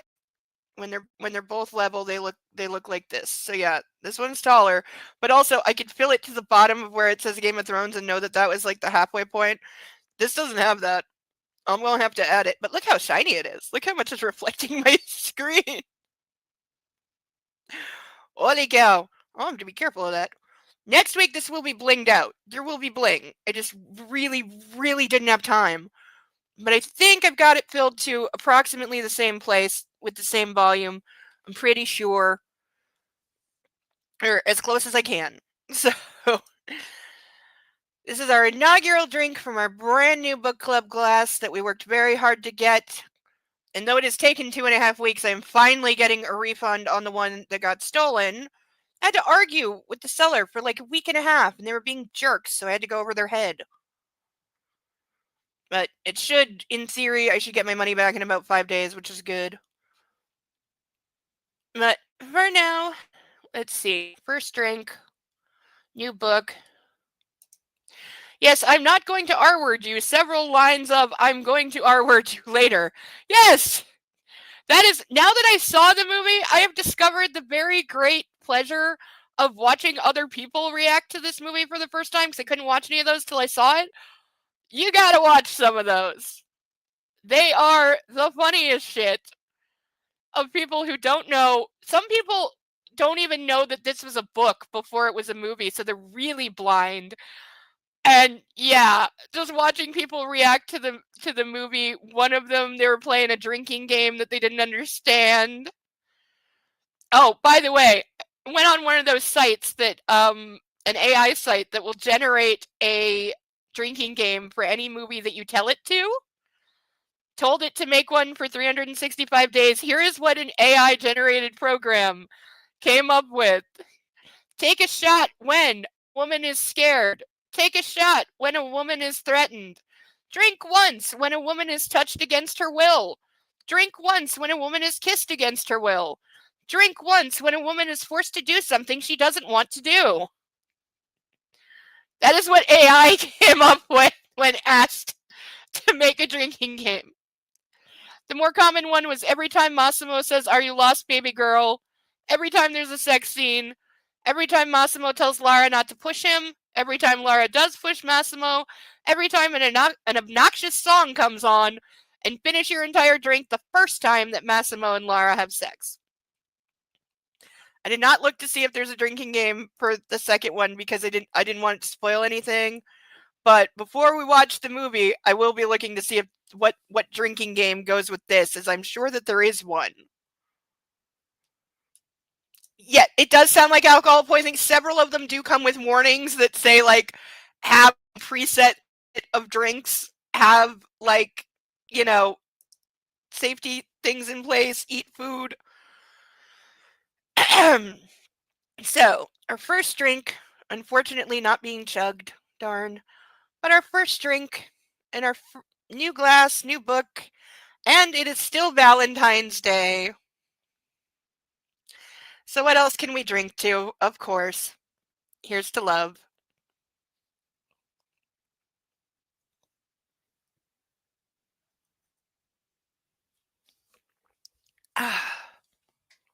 Now that's what I'm talking about.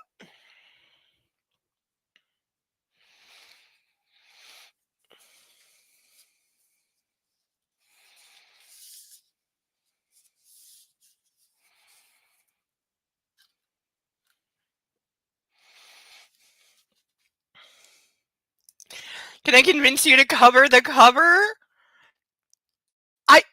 If you will tell me what disturbs you about it.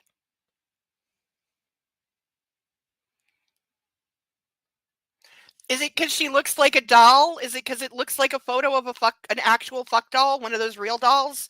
The silicone ones?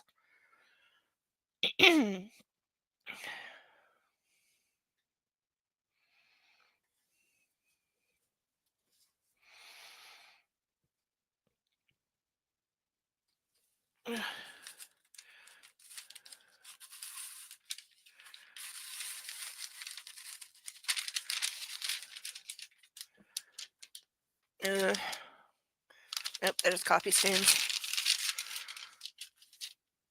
I'm trying to see where do I have a piece of paper that I can cover it with.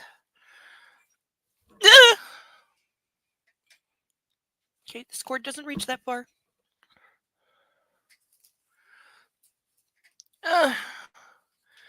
Okay, here you go. Blank paper.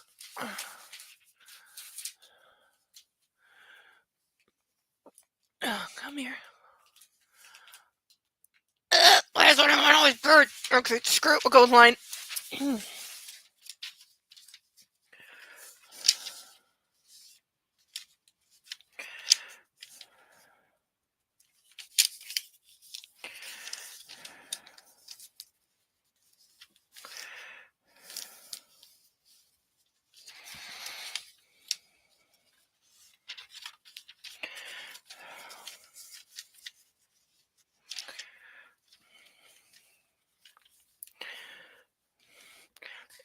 Okay, it's not the best, but it will do for now. Next week I'll rig up something more permanent.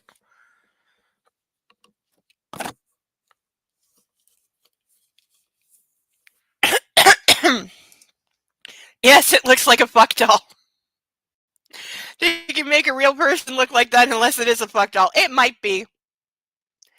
For all we know, this is a doll on the cover. It easily could be. Or it's just so touched up by AI and airbrushed and photoshopped, that it just looks fake as hell, even though it was an actual picture of a real actress. They just made it look fake with too much retouching. That is certainly a possibility.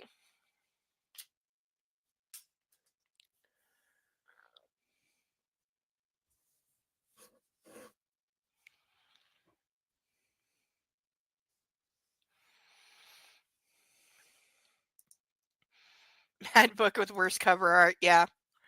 Well, bad books tend to have bad cover art. It goes together. All right. Almost 2 hours in. We have finally made it to chapter 1. Now it's really starting. Because everything we just read is happened in the other book, so we're just getting into this one now. It grew quiet, and I closed my eyes, realizing what I'd just said.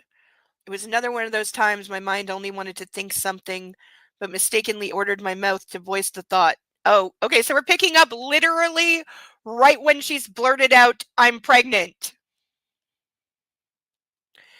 "Say that again," he said calmly, raising my chin. I looked at him and felt my eyes welling with tears. "I'm pregnant, Massimo. We're going to have a baby." The man in black fixed me with a wide-eyed stare before collapsing to the ground and kneeling before me. He lifted my shirt and planted a soft kiss on my belly, murmuring something in Italian. I had no idea what was happening, but as I took his face in my hands, I felt tears running down his cheeks. Oh, bullshit! Bull fucking shit! That strong, imperious, dangerous man was kneeling before me and crying. I couldn't stop myself, and I felt tears streaking down my face, too. We froze for a long while, allowing ourselves to take in the new circumstances. This is so undeserved. The man in black rose from his knees and kissed me passionately on the lips. "I'll buy you a tank," he said, "and if that's not enough, I'll dig a bunker myself. I promise you I'll protect the two of you, even if I have to pay with my own life." Yeah, he's gonna put her in a bunker and, like, chain her to a wall, I swear to God. I swear to God, he's gonna do everything Gray thought about doing. He said, "You too," I thought, and broke down again. "Hey, baby girl." Oh, we're up to 6. We're up to 6. It's a good sign. I wiped away the tears with the hem of my sleeve. "These are tears of joy," I said, making my way to the bathroom. I'll just be a minute." When I returned, Massimo was sitting on the bed with nothing but his boxers on. Oh, of course this is an occasion for sex. She just said we're pregnant, so of course there has to be sex.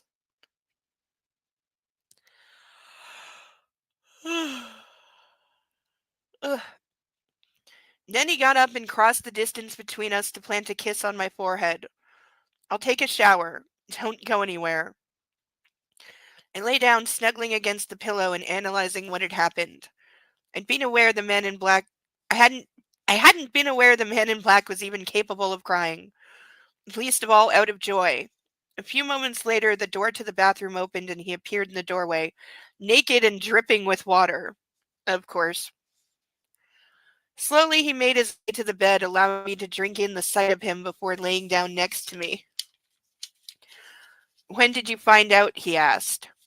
"On Monday, when I got my blood tested." "Why didn't you tell me before?" "I didn't want to tell you before your trip. Besides, I needed to come to terms with it myself." "Does Olga know?" "Yes, and your brother too."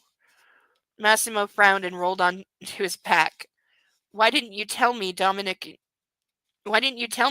and you were family?" I asked. He took a moment to think, biting on his lip. "I wanted you to have a friend.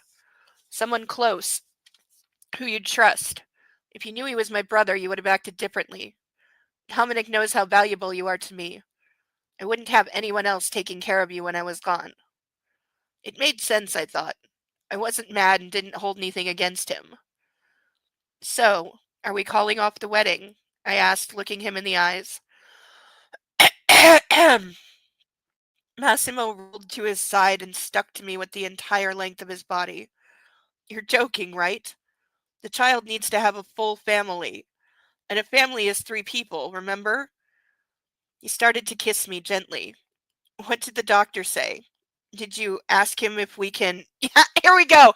Here we go. Why does every guy think as soon as you're pregnant you can't have sex? Like, I don't know where that comes from, but it's so prevalent. Like, so many guys think that. He wouldn't chain her to the wall, he'd chain her to the headboard of a bed. You're right. You are right about that.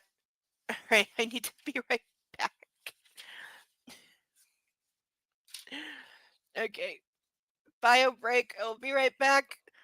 Talk amongst yourselves. What's the best bed you ever had? And why? I'll be right back.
Hey, Sarah Bellum, good to see ya.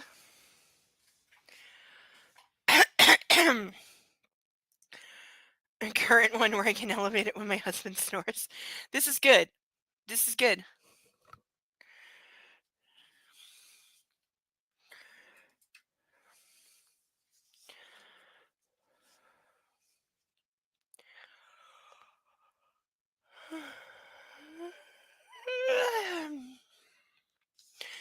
Oh, since it has been 2 hours, I will remind everyone that we have ducks available to sponsor. We have our random duck for $10 each. We have our lovely line of painted ducks that are 15. We have a few new additions this week. We have our Cleopatra duck and our rooster duck and the usual lineup.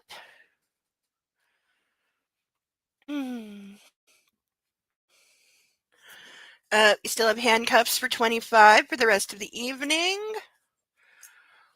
Or for $50, I will refill and chug this glass.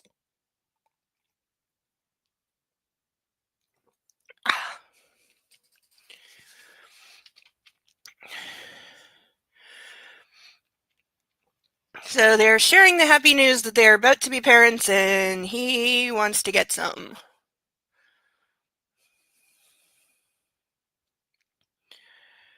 I laughed and slid my tongue into his mouth. He moaned and crushed my lips in a passionate kiss. Yeah, I'll take that as a yes, he rasped, pulling away from me. I'll be gentle, I promise. When has he ever done anything gently? He had that one line. He had one line in the first book where he was like, I want you to teach me how to be gentle. And then nothing was done with that. He never brings it up again. She never brings it up again. And certainly never actually taught him to be gentle with her.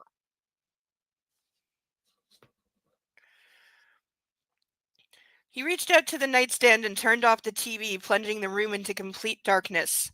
His hand shot out and snatched the sheets from me, tossing them to the ground.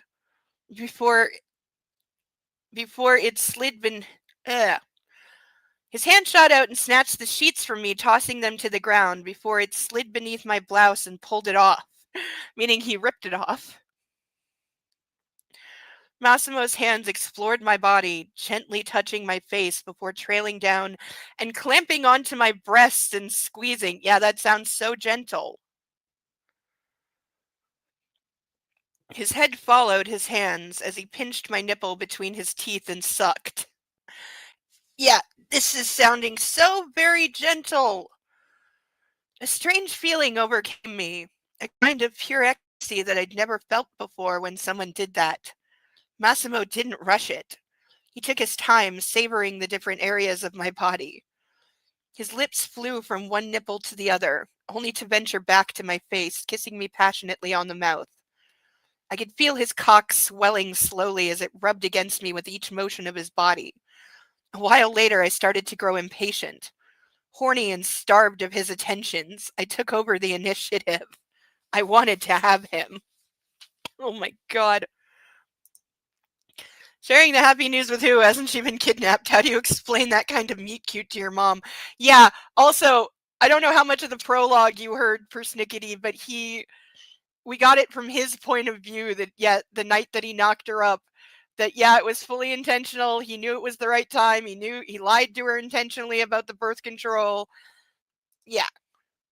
You're a grandma. If I leave him, he'll murder you. Isn't he dreamy? Yeah, that's about it. About it. Yep. Yep. Yep. Yep. Yep. But we have our 6th time playing with fire this evening. Once again for baby girl. Oh, did I mark that down? Did I mark it down? I did not. Naughty me. There we go.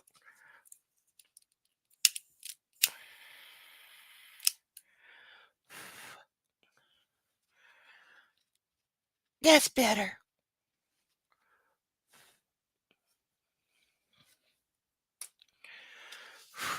All the burnings genuinely got me like sweating. Oh.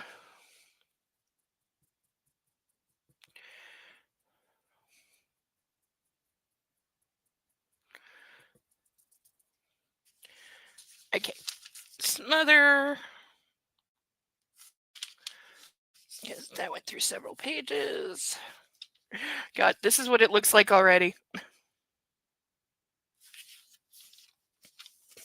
And we covered the cover because it was disturbing some people. I keep forgetting this isn't E.L. James. I'm constantly expecting a dragon nightlight to make an appearance. No! Oh, yes, at least we don't have fucking dragon fucking nightlight. Jesus Christ. Never ever letting that go. Not ever.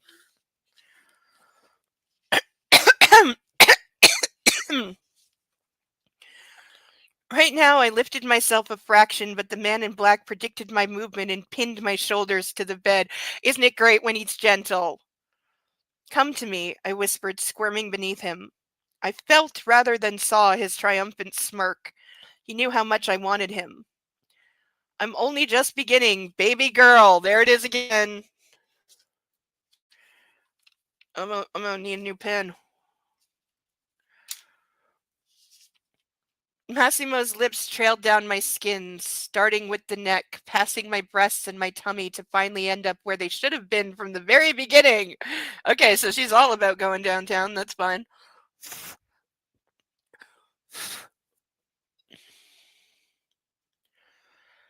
Excuse me. He kissed and licked me through the thin lace of my thong, teasing my throbbing clit before slowly pulling the underwear down my legs and tossing it aside.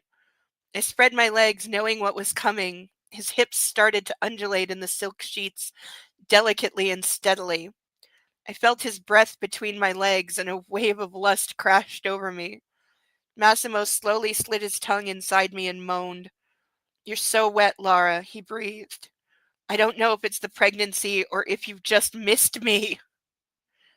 Okay. Shut up, Massimo, I replied, pressing his head against my wet snatch.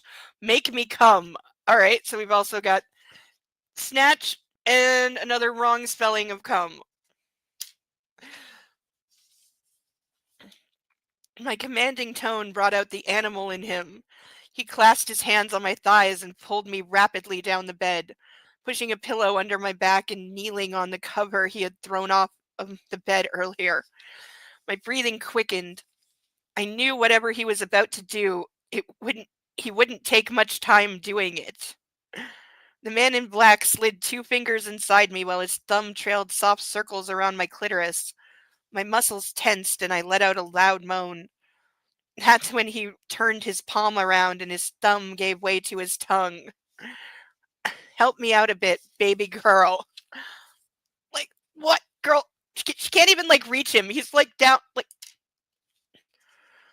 By the way, we've got 3 burnings on this one page, so this is going to be fun. Something fell over, and I don't know what.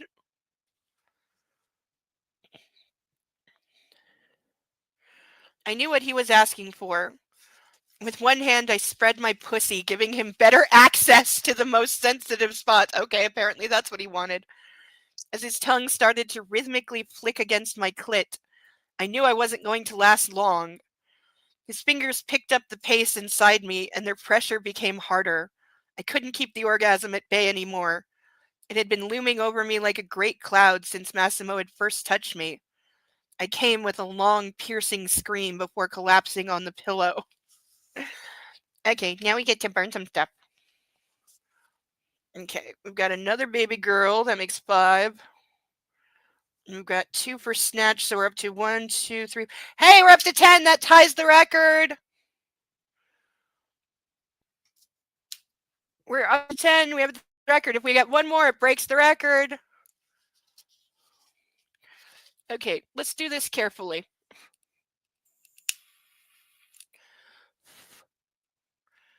And number 2.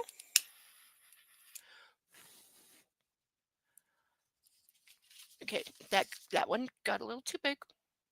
This is why we smother. And number 3 is at the bottom of the page. 1, 2, 3. Burn, baby girl. Burn. See, I'm getting better. I'm getting better with the targeting and not setting the whole page on fire. Though look at how much sweat is pouring off my face. I've had like 2 sips of wine, so it's not the wine, it's the fire. And the fact that it's near my face and the heat.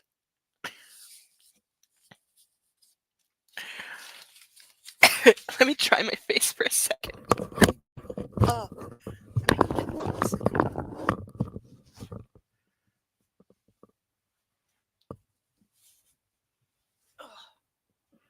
Well, there goes half my makeup. Oh. And a duck.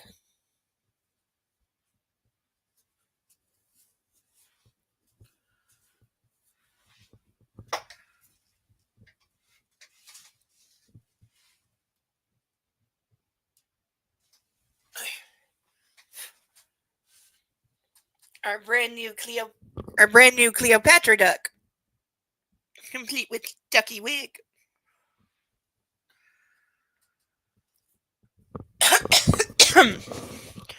Okay, that's better. I am indeed melting. It's entirely true. Oh, God, this is all tangled. Oh. Yes, I am indeed melting from the fire.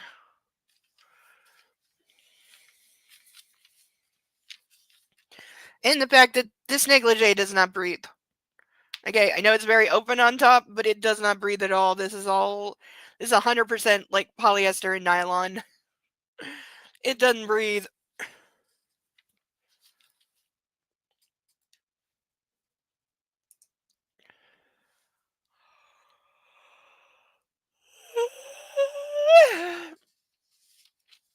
No, I'm not drunk enough for this. Not drunk at all. Literally only had like 2 sips of wine. What is wrong with me tonight? God, do I want Chinese food rice? Just rice, nothing else. Maybe egg rolls. Mostly rice.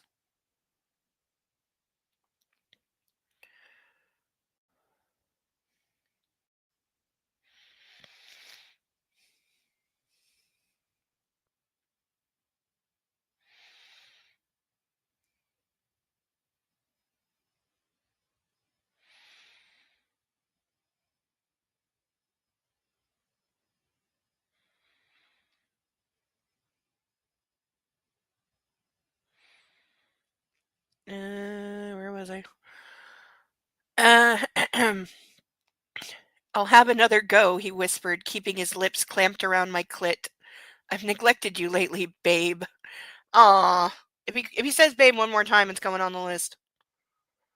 I thought he was joking, but I was wrong. His fingers began to move faster, and the thumb that had been playing with my clitoris earlier now moved to my back entrance. My buttocks tensed involuntarily. Oh no, he wasn't joking at all. Oh, God. Like, we're only 17 pages in, and it's been, like, 14 pages of sex. And seriously, what is it with erotic authors that can't say the words ass or asshole? Relax, my love. I did as he told me. I was in for more ecstasy. When his finger finally slipped delicately inside, I could already feel another orgasm coming. Massimo knew perfectly how to make my body react the way he wanted to. Wow, he learned fast, especially because they haven't actually had any conversation whatsoever about what she likes in terms of sex. And whenever she said no, as she did to doing anal, he's ignored it and become a rapist. So, not so sure that he knows what her body likes as much as he knows what he likes doing. And, you know, it's a physiological response after that.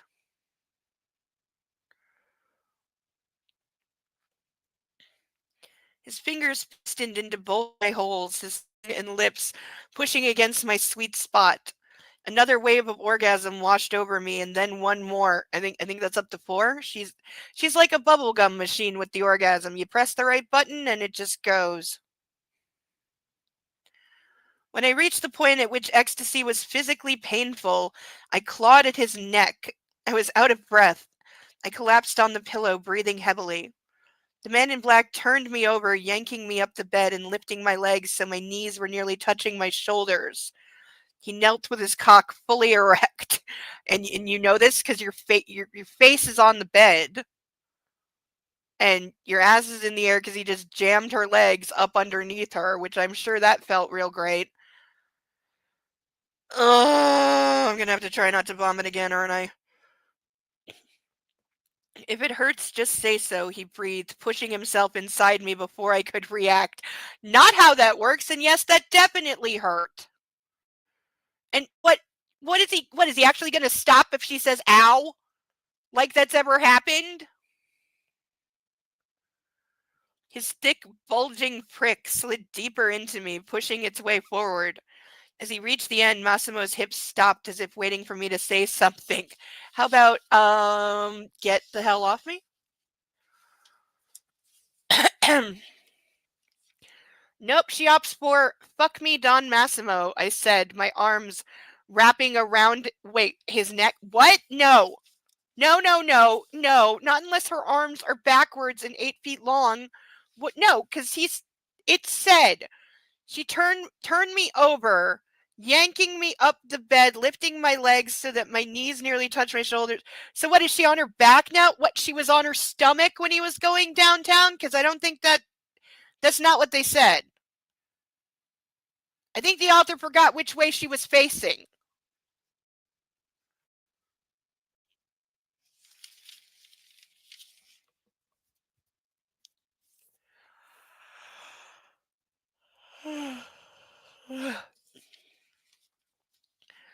I didn't have to say it twice. His body burst into motion, pumping like a machine gun. He fucked me fast and hard, just the way we both liked it.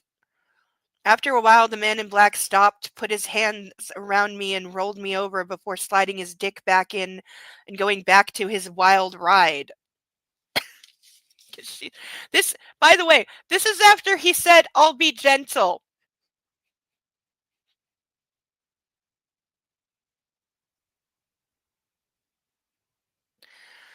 Ay vey.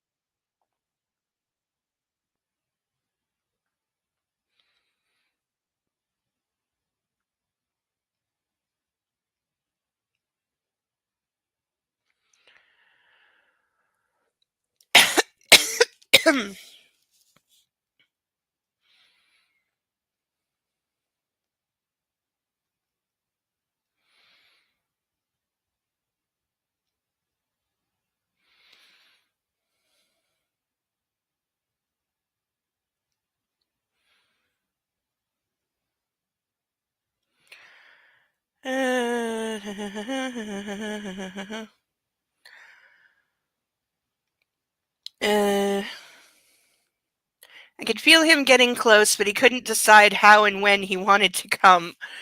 Wrong spelling again. Another instant later, he slid out and rolled me back to my initial position. His hand groped around the nightstand. He found the remote and turned the lights on, bathing the bedroom in a delicate light. With his knees, he spread my thighs and slowly slid back into my wet pussy, his gaze never leaving my face. Okay, no matter how you look at it, there's no way all the flipovers make sense. He leaned over and lowered himself, clinging to me, his lips hovering just a few inches above mine. I could see his eyes glazing over as a powerful shiver of ecstasy shook the man in black. His hips pumped even harder, slamming into me, and his back ran with sweat. Massimo orgasmed for a long time, but his eyes never wavered. I had never seen anything as sexy in my entire life. I don't want to pull it out, he said, rasping. Who's this? I laughed and ran my fingers through his hair. You're crushing our daughter. Massimo closed me in like a vice grip and rolled both of us over. Now I was on top. With one hand, he picked up the bed cover, pulling it over my back. A girl, he asked, stroking my hair. I'd like it to be a girl, but knowing my luck, it'll be a boy, and I'll never stop worrying if he'll follow in your steps. The man in black laughed out loud and nestled his head in the crook of my neck. He'll do whatever he likes. I'll make sure to get him everything he'd ever dreamed of. Oh, that's a great way to raise a child. Spoil them rotten while you are a mob boss and shoot people. We'll have to talk this over one day, but let's leave it for now. Massimo said nothing for a while, only tightening his embrace. Finally, he ordered, go to sleep now. Go fuck yourself? No, wait, don't. You probably bring me with you. I'm not sure how long I slept. When I opened my eyes, the first thing I did was grab my phone. God damn it, it was noon. Who sleeps this late? I do. I do. I turned my head, searching for the man in black, but the space beside me on the bed was empty. Why wasn't I surprised? For a while I stayed in bed, slowly shaking off the sleep before I got up and went to the bathroom. If Massimo was back, I needed to look my best. Girl! Oh my god, her fucking relentless vanity is just on my last freaking nerve. Oh.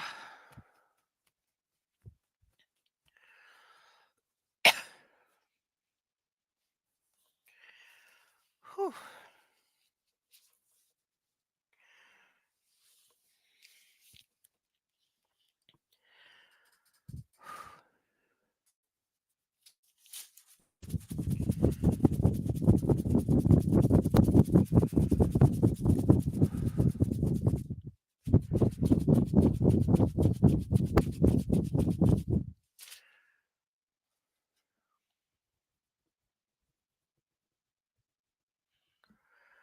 A lot of the melting is what I'm wearing. I don't know. Did it actually suddenly get warm here? Let's see. We're expecting a couple of warmer days. Yeah, it's only -1 right now. So it probably actually is a little warm in here. Because they've had the heat way up because it's been so cold. And now it's not as cold, but the heat is still up. Well, it's better than when I couldn't feel my feet, which was Wednesday.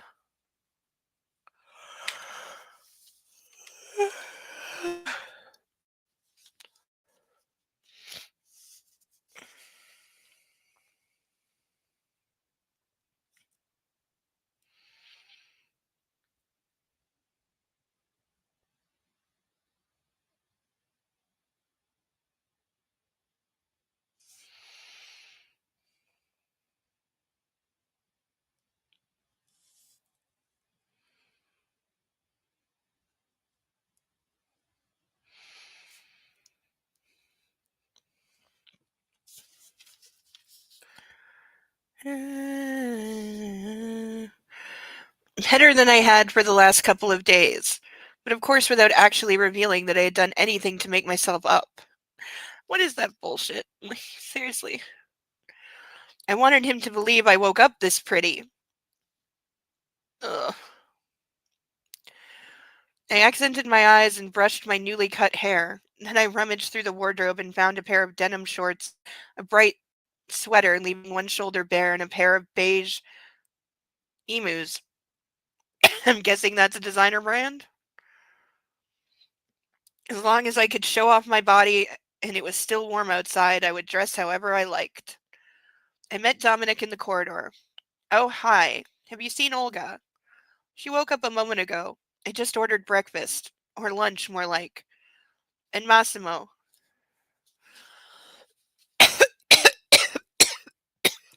You've come back to us, Deacon? It got worse. Excuse me. Now we're in the present. He promised her he would be gentle and then wasn't. They had like 8 pages worth of sex. And now it's the next morning. And Massimo. He left early in the morning, but he should be back any time now. How are you feeling? I leaned against a doorframe and smiled playfully. Oh, just perfect. Wonderful. Dominic raised his hand and waved me off. Yada yada, my brother was just as bubbly. I'm asking if anything hurts. I've booked you another visit to the cardiologist and a gynecologist. You should be at the clinic by 3. She literally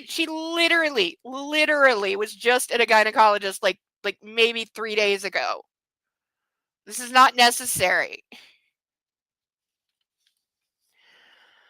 Thanks, Dominic, I said, leaving him on my way to the garden.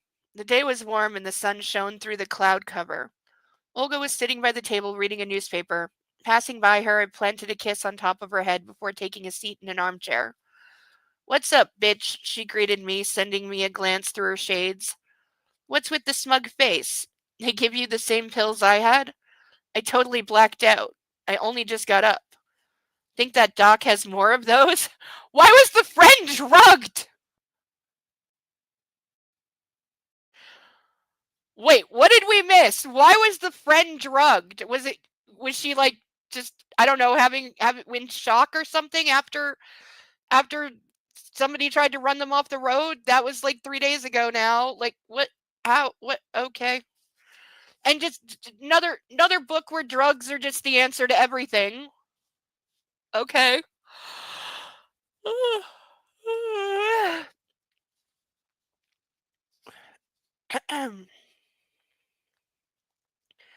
I got something way better, I replied, raising my brows with a meaningful smirk.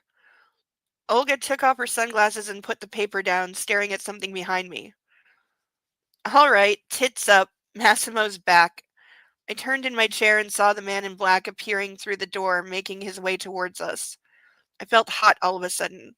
He wore gray pants and a graphite sweater with the collar of a white shirt sticking out from underneath. He had one hand in his pocket and the other onto a cell phone to his ear. He was breathtaking, godly, and most important, mine. I don't care who says it, it's still getting burned. And that breaks the record.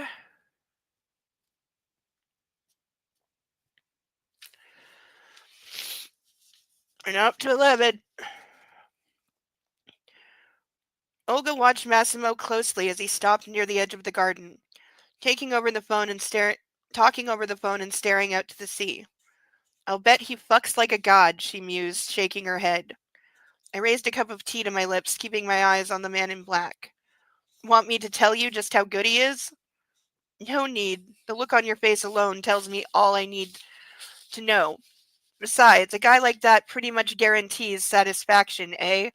No. Not how that works. I felt glad her humor was back and that she decided not to talk about what happened yesterday. I needed to keep it out of my head, too. Otherwise, I might have gone mad. Massimo ended the call and approached the table with a stony expression. Good to see you, Olga. Thanks for inviting me, Don Massimo. It was very kind of you to let me accompany Laura during her big day. Oh, is the wedding today, or is the wedding like tomorrow or something? Oh, you gotta go, Nightwolf? Alright. Stay warm, sleep well. I'll miss you.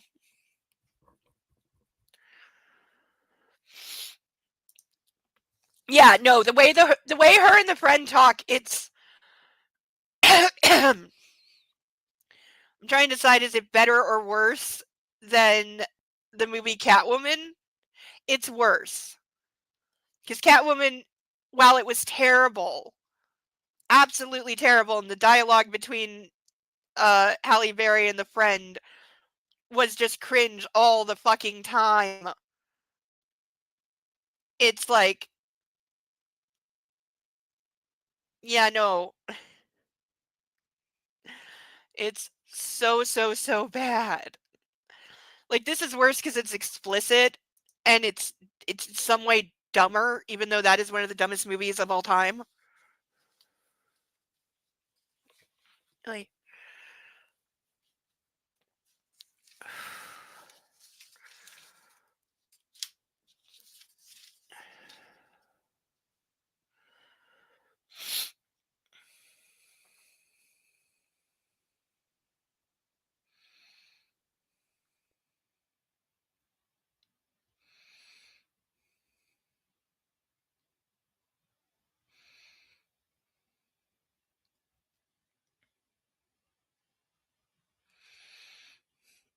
Gothic is a good movie.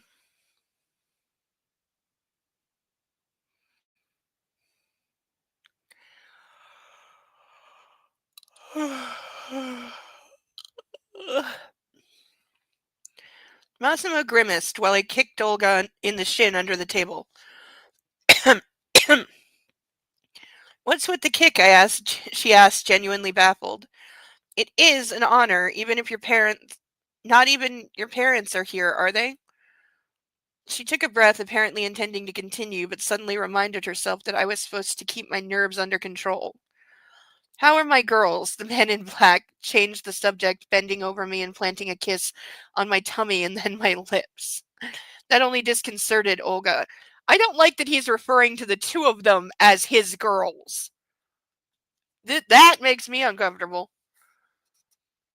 You told him, she burst out in Polish. I thought he just got back. I did. He returned last night. Well then, now I know why you're in such a good mood. Nothing like a good fuck. Especially after popping a bunch of tranquilizers. How many times have you done that?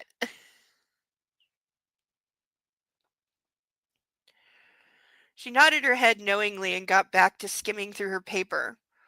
Massimo took his place at the head of the table and turned his head to me. When are you going to see the doctor? When are we going to see the doctor? What do you mean we? Yeah, this is a terrible idea. I'm going with you. No. All of the no. Hell no. Not a chance in hell. No.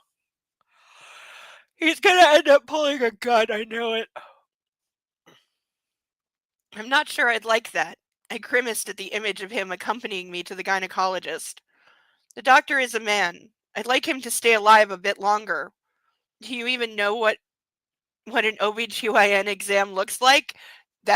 What do you bet? That's a big fat no. He has absolutely no idea what he's getting his way into. Absolutely no.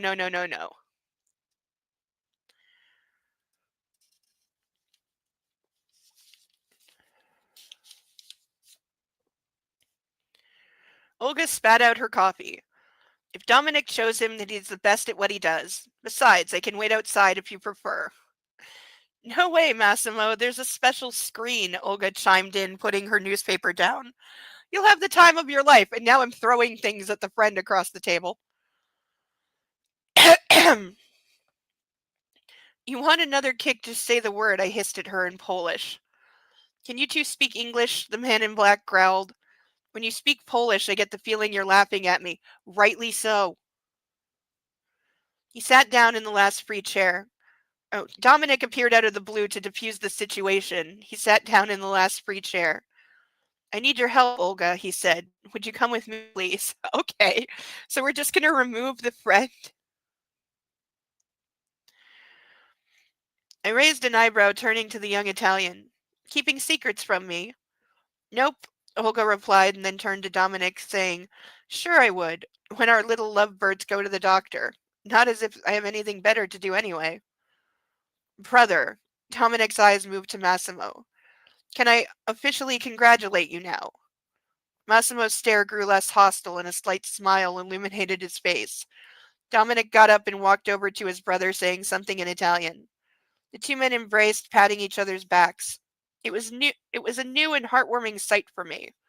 The man in black sat down and took a sip of his coffee.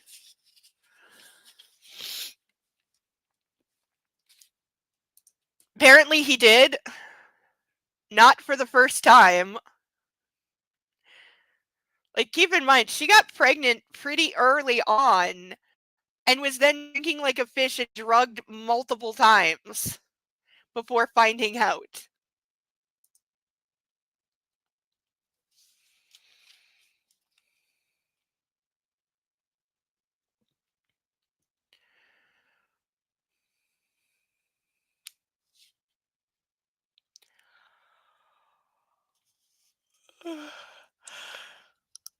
I have something for you, baby girl. There we go. There's another one.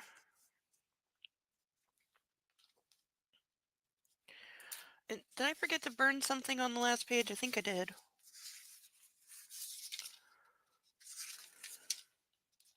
Yep. See, this is why I now underline the burn thing, so that when I forget, I can find it. Okay. Third occurrence of mine.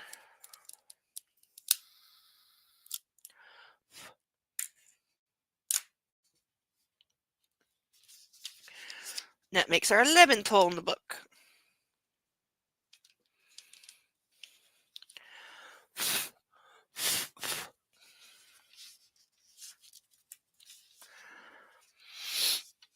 He said, placing a small black box on the table.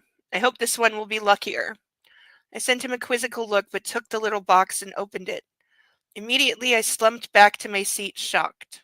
Olga took a look above my shoulder and whistled in appreciation. Excuse me. Excuse me. A Bentley. Pretty cool. Have any more of those little boxes? His eyes darted from the car key. My eyes darted from the car key to Massimo. At first, I didn't want you to have a car of your own, but I can't let you go paranoid. Besides, I've learned everything there is to learn about this whole situation, and I don't think you're in any more danger. Really? How did you manage that? Excuse me, what do you mean? I saw my inside man at the police station in the morning and took a look at the CCTV recordings from the highway. There was only one person in the car that hit you. We couldn't identify them from the recording, but we also got ourselves a copy of the recording from the spa. Same story there. The driver wore a baseball cap and a hoodie. Nevertheless, I was able to exclude some people from the circle of suspects. The driver acted very chaotic, you see, and the person who wanted to ram you had no idea how to do it properly. If it had been a professional, you would have been dead by now. So either it's a coincidence or the situation is unrelated to the family business. It's going to be her ex-boyfriend. It's going to be the idiot ex-boyfriend trying to show her, you're not safe with him, you have to come back to me. Or it's his crazy ass ex-girlfriend just by herself.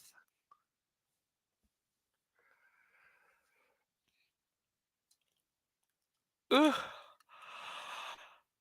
Ah, I'm sure it did. I'm very sure it did for a lot of people.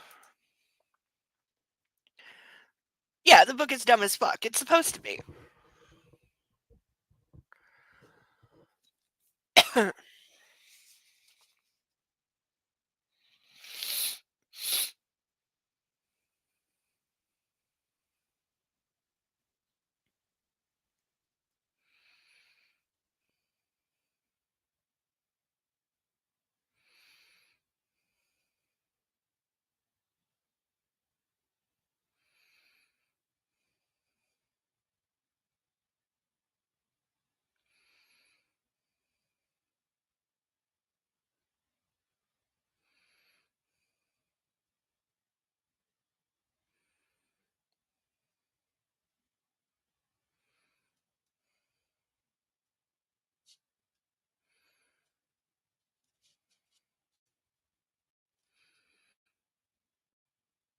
Sure, we're the luckiest girls in the world, Olga snickered, rolling her eyes.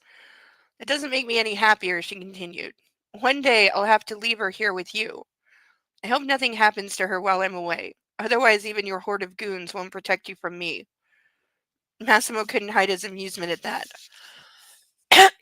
Dominic, on the other hand, looked utterly dumbfounded, staring at my personal protector. That temperament must be a Polish thing, Massimo, he said. I gave Olga a smooch on the cheek and stroked her hair, laughing. The table was piled with all kinds of delicacies. The four of us got to eating. Uncharacteristically, I had a great appetite and wasn't feeling nauseous today. All right, boys, I said, putting my fork down. How about you two tell us something about your brotherly relationship? Did you have fun pretending to be boss and underling? The brothers exchanged glances, unsure of who should begin. It wasn't exactly pretending, Dominic said finally. As the head of the family, Massimo is actually the boss. Though, of course, first and foremost, he's my brother. Family comes first, you know. But he's the Don, so I owe him a kind of respect that goes beyond what you feel towards relatives. He propped his elbows on the tabletop and leaned forward. Besides, we only found out we were brothers a couple years ago when our father died. There you go. It's nothing like deathbed confessions. When I was shot, I needed blood, the man in black cut in. And when our blood tests came in, it turned out we were genetically related. Then after I recuperated, we decided to get to the bottom of this and found out we were half brothers. Dominic's mother is my mom's sister, and we have the same father. So the father banged his wife and his wife's sister. That's great. Wait a minute, Olga chimed in. Doesn't that mean your old man banged both sisters? There we go. Yep, yes it does. Yes it does. The men frowned, adopting similar expressions. If you put it as colloquially as you did, Massimo said flatly, then yes, that's what happened. Well, yeah. An awkward silence fell over us all. Anything else you'd like to know, Lara? The man in black asked, keeping his eyes on Olga. Since we're among family, I said, let's pick a name for the baby to diffuse the tension a bit. Are you kidding me? This is way too early. Heinrich, Olga called out. A beautiful name. A king's name. Yeah, this is going to be a fight. And the friend is getting really annoying now. I liked her in the other book. In this one so far, she's annoying.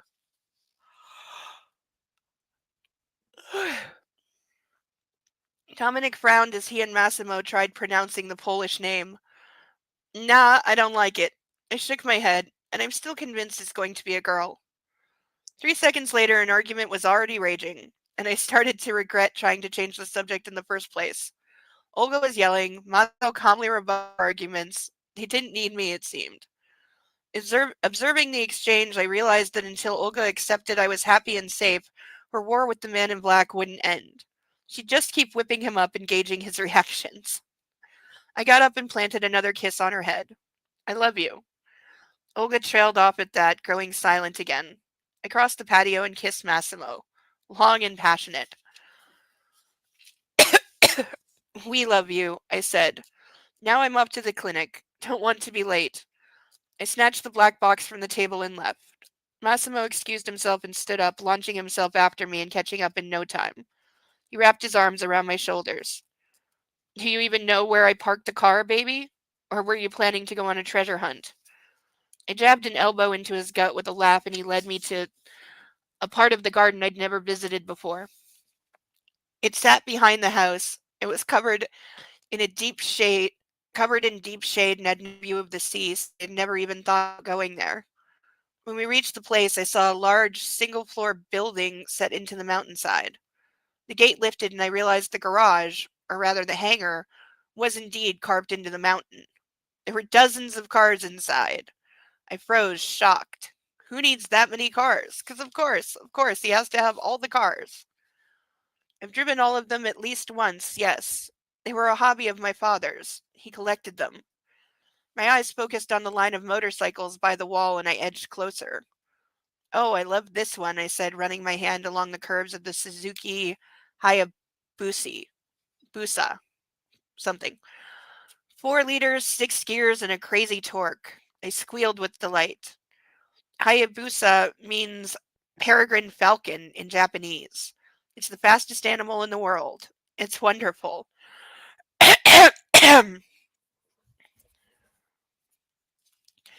Massimo kept a step behind, listening to me with a look of surprise.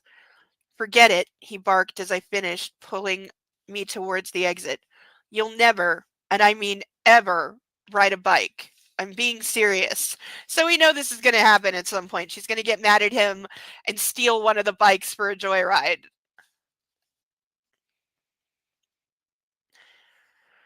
I snatched my hand away and sent him a furious glare. Who are you to tell me what to do? He's the guy who kidnapped you. And you never have a problem with him telling you what to do. And even when you pretend to, you still wind up doing what he told you to fucking do. Ugh.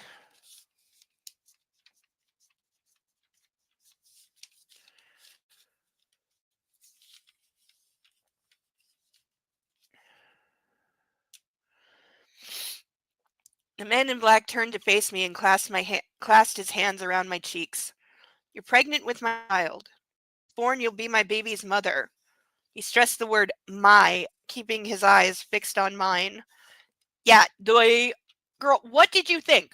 What the hell did you think?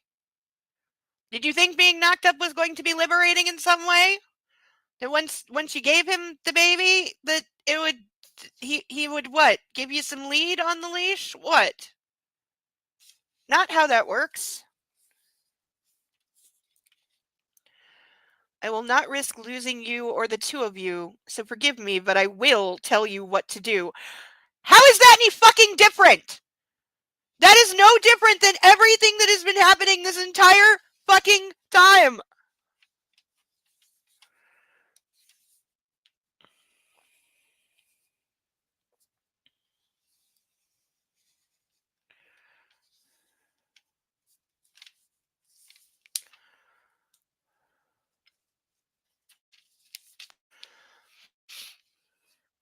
His finger pointed to the bikes. I will get rid of those. This isn't about your skills or your care or the lack of it.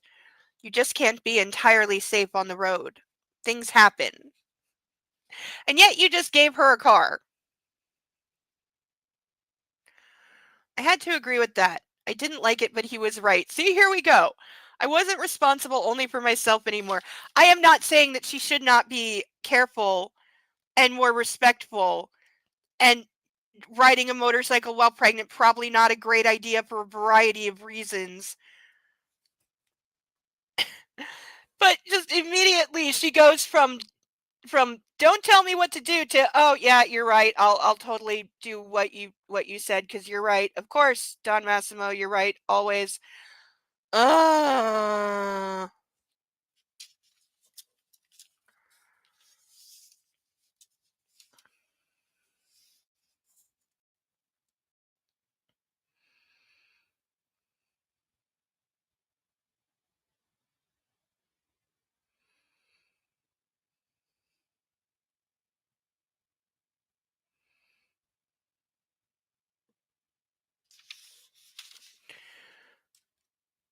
Interesting message.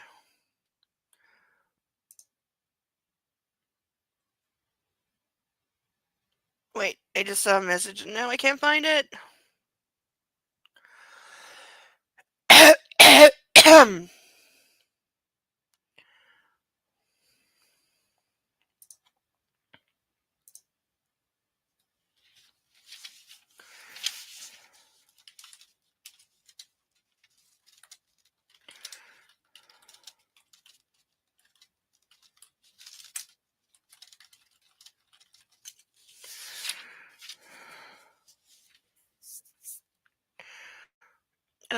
Itchy.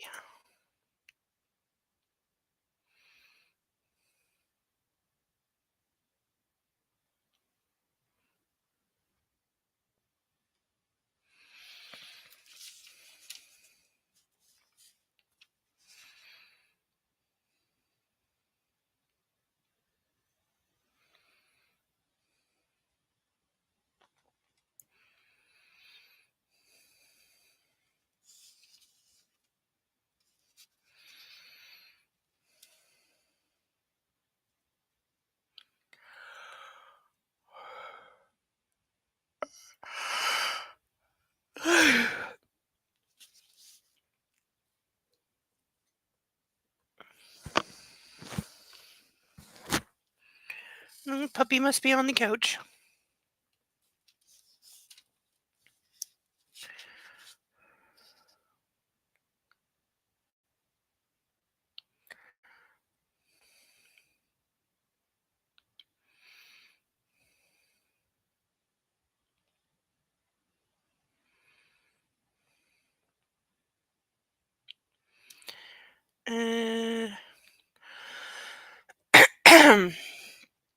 Looking into his cold, angry eyes, I put my hands on my belly and gently stroked it.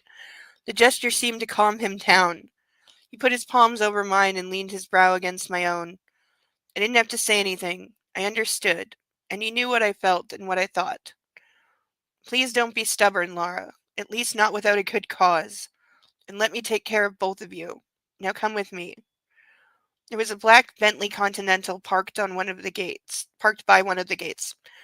The muscular coupe had nothing in common with the bulky Porsche that I had driven last time. He told me I wouldn't get a sports car. I changed my mind. Besides, I'm going to strap it with a speed limiter. You might have to do that before giving her the keys.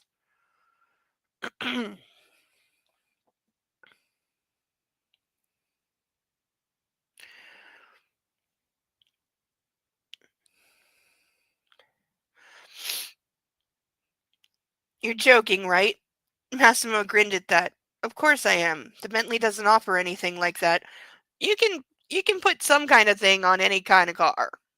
I promise you somebody makes it. He raised his brows and mused. But it's very safe and very fast.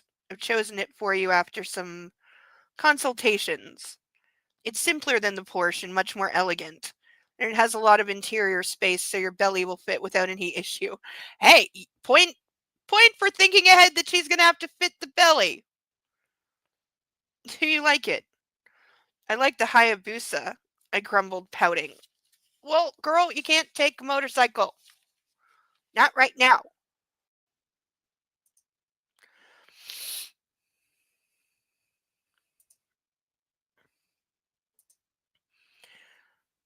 Okay, I thought I knew who it was, but somebody messaged me about a link not working or something being taken down, or I don't know. Whoever did,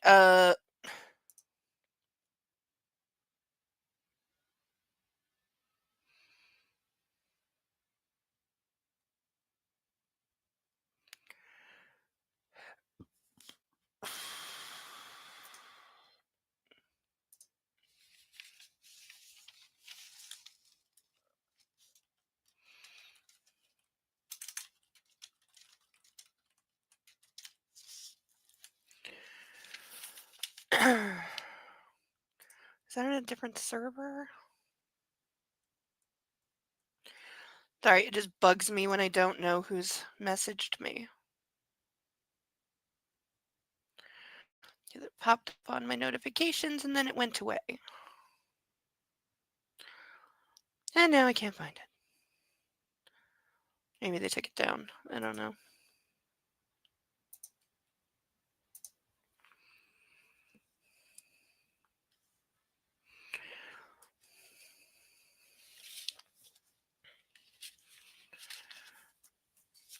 I wish on Discord there was a way you could like look back at your like past notifications, but as far as I know there isn't.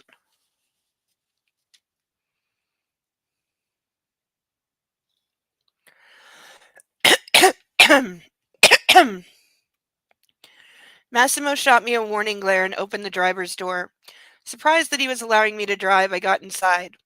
The cockpit was a beautiful honey and almond color.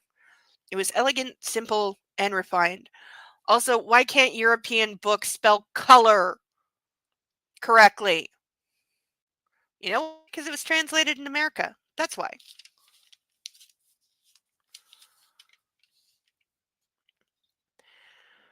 The seats and parts of the door were covered in quilted leather.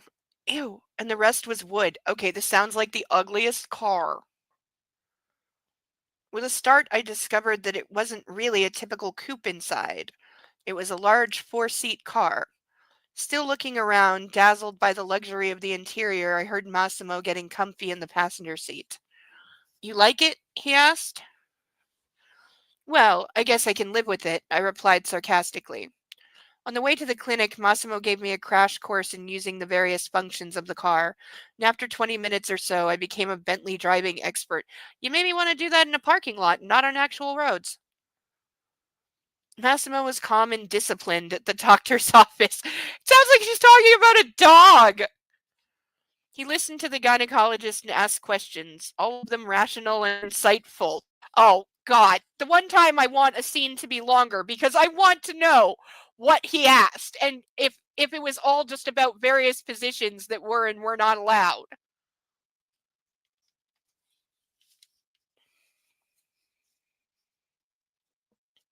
During the examination, he left the room, explaining he wanted me to feel as comfortable as possible. Just as I thought, yesterday's accident hadn't impacted my health in any way, nor had it hurt the child inside me. Somebody barely rear-ended her. What did they think? Ugh. The cardiologist confirmed that I was okay and that my heart was as good as it got, considering the circumstances. He prescribed me some drugs I was supposed to take whenever I felt under the weather. Wow, is that Cerebellum? Are you still here? Because, wow, is that just the vaguest, most bullshit? I don't want to research. He prescribed me some drugs I was supposed to take whenever I felt under the weather. Oh my God!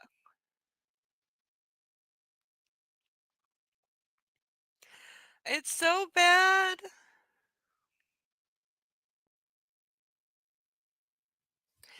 It's all so bad. Yeah, but this is the problem, Deacon. This is the problem.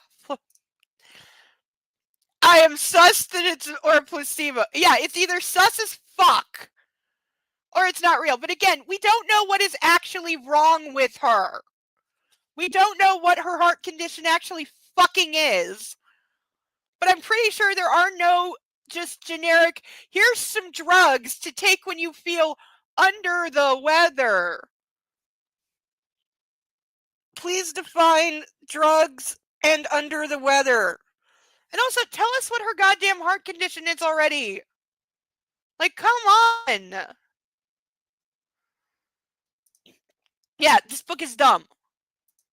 I mean, I've researched over 80 different things, some in extreme detail, and like taking days of effort and a lot of new learning for a fanfic that I am trying desperately to finish and convert into a novel.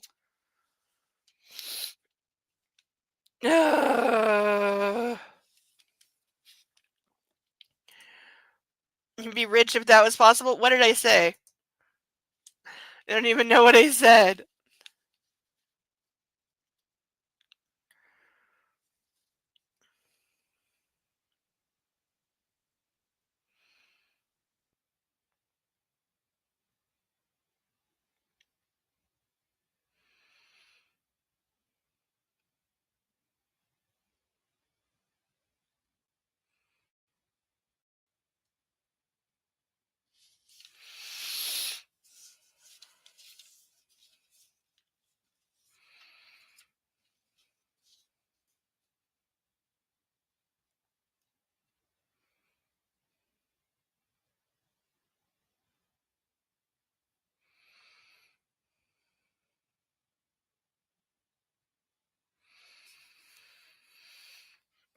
Two hours later, we were on our way back home. This time I asked the man in black to drive. Those clinic visits were a bit taxing on my nerves, and I didn't want to take any unnecessary risks.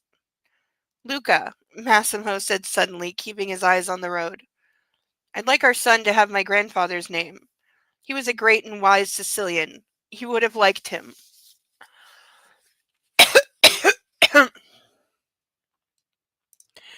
Yes, if you developed a drug that would cure anything anytime you felt under the weather. Yeah. Oh yeah, if you come up with that, yeah. You'd be putting Elon Musk and Bill Gates to shame. A charming and intelligent man, truly ahead of his time. It was his idea to send me to university instead of allowing me to play around with guns. Well, gee. I mulled the name over for a while, finally deciding I liked it. The only thing that counted for me was for the baby to be healthy and have a chance at a normal childhood. It's going to be a girl. You'll see. Massimo's lips spread in a shy smile and his hand landed on my knee.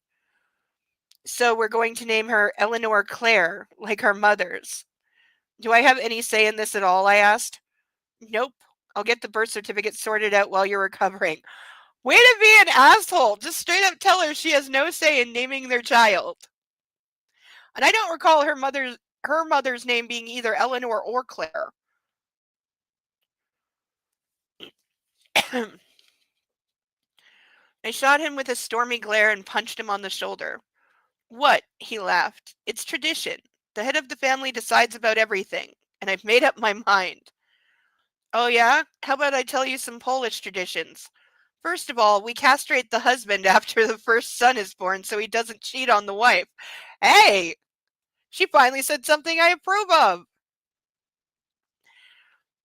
That would mean I'd keep my privates for some time yet, since you're saying our first child's going to be a girl. You're unbearable, I said, shaking my head. We drove down the highway at a leisurely pace. I delighted in the beautiful view of Mount Etna, crowned with a tall plume of smoke. Okay, that's not a good sign. Suddenly, Massimo's cell chimed, trying to connect to the car speaker. The man in black shot me a look and said, I need to take this. It's Mario. The consigliere had a habit of interrupting our intimate moments, but I knew how important it was for the family business, so I had nothing against it since when. I waved a hand dismissively, listening to Massimo talk in Italian. Listening to Massimo talk in Italian was a pleasure.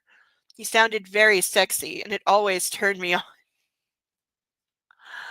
Oh, another female character is just perpetually horny. A couple of minutes into the conversation, I was beginning to feel bored. That's when an idea came to my head. This is going to be a bad. Oh God! Oh God! She's no, no, no, no, no, no, no, no, no, no. My stomach is clenching. It hurts, and I don't like it. Go away! And I don't want to set the whole book on fire right now. Ugh! Screamy pillow. That's what I forgot. I forgot the screamy pillow.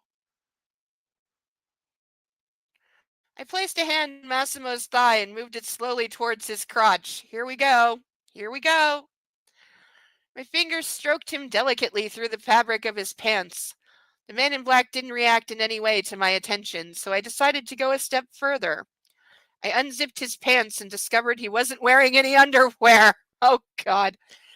I purred and licked my lips, pulling his manhood out through the opening. Please tell me she's not going to lean over and blow him while they're driving.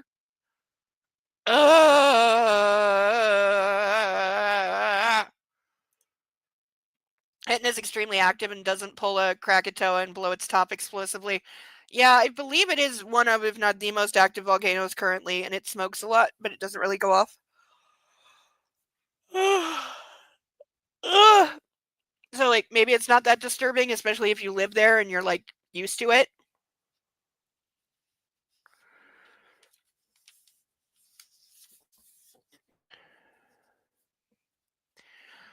Massimo shot a glance down and then at me, but didn't stop talking. The mock indifference was a challenge. Here we go. I unbuckled the seatbelt and slid the clasp into the socket behind me until it clicked into place. I didn't want the car's alarm beeping to distract my man from his conversation. So now she's taking off her seatbelt while they're driving. So cue them getting in a crash. Massimo changed lanes and slowed down. He grabbed the steering wheel with his left hand while his right hand wrapped around the passenger seat. He was making space for me.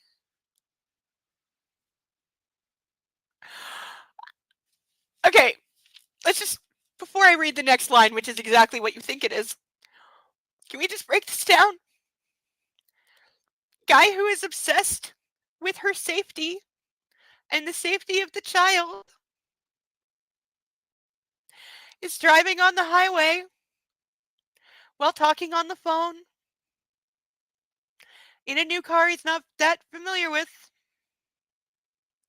She has taken off her seatbelt and is about to lean over and blow him, and he's perfectly fine with this.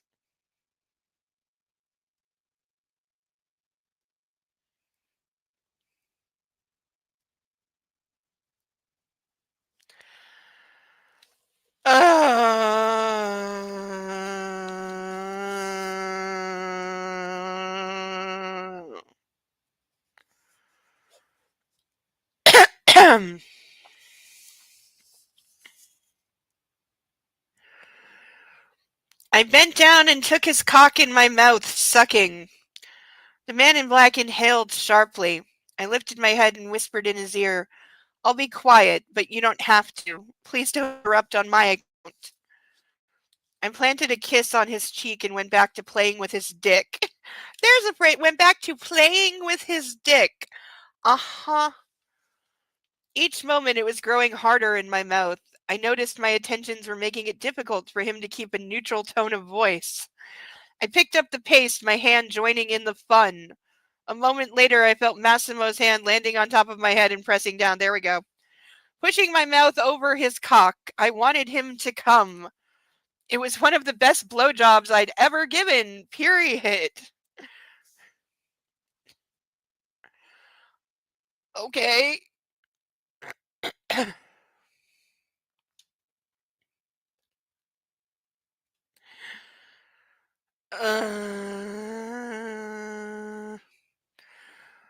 Massimo's hips trembled and I heard his breathing quicken. I didn't care if we were seen. I was turned on and I wanted to satisfy him. Nothing else counted. An instant later, Massimo said ciao and hung up. The car drove off the road abruptly and stopped, tires screeching. The man in black unbuckled his seatbelt and grabbed me by the hair with full force. He pushed his prick into my throat, groaning loudly, his hips pumping. "You're acting like a whore," he hissed. "But you're my whore. Apparently this makes it okay." It aroused me when he was so vulgar. I loved his dark side since when, in bed, it was an undeniable asset. Okay. I moaned, clamping my lips over his penis and allowing him to treat my mouth like a plaything. We're just owning it now. Yep, just that exactly. Yeah, it's just, and it's not. I don't even has words. Oh. As he felt the pressure of my lips, his moans became even louder. A moment later, a wave of semen flooded my throat. I swallowed each and every drop of the spurting cum, and I'm gonna.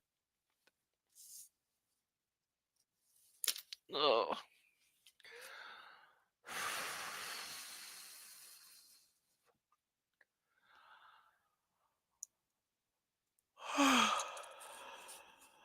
Ugh.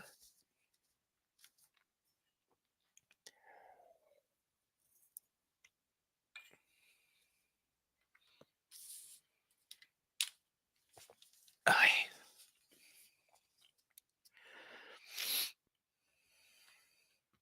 When he was done, I licked him clean before putting it back into his pants and zipping them up. I leaned back in the passenger seat and wiped my mouth with a sleeve. "Are we going or what?" I asked, keeping my expression neutral. For a while, Massa sat silently with his eyes closed, head leaned back. Then he turned to me, fixing me with a lustful gaze. "Was that a punishment or a reward?" he asked. Why do you have, why does it have to be either? Why? Only a whim. I was bored and decided to give you a blowjob. Because we just needed that outright just stated. Yep, oh wait, I forgot to highlight a line that I'm gonna want for later.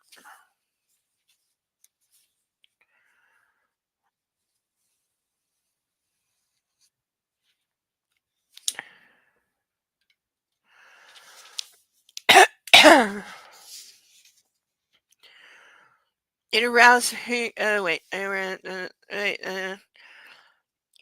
He smiled, lifting his eyebrows and shaking his head in disbelief, and stepped on the accelerator. "You're the perfect woman," he said, speeding down the highway. "Sometimes you make me furious, but I couldn't imagine being with anyone else." "Good for you, then. We're in for at least half a century together." End of chapter. All right.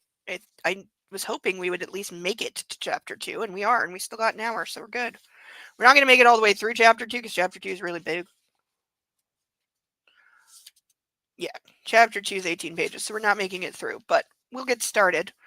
But first, stretch break, because I really need one. At least since I'm not setting... Notice how since I'm not playing with fire every 5 seconds, I'm not melting anymore? Ugh. I mean, took off most of my makeup, but at least I'm not melting anymore.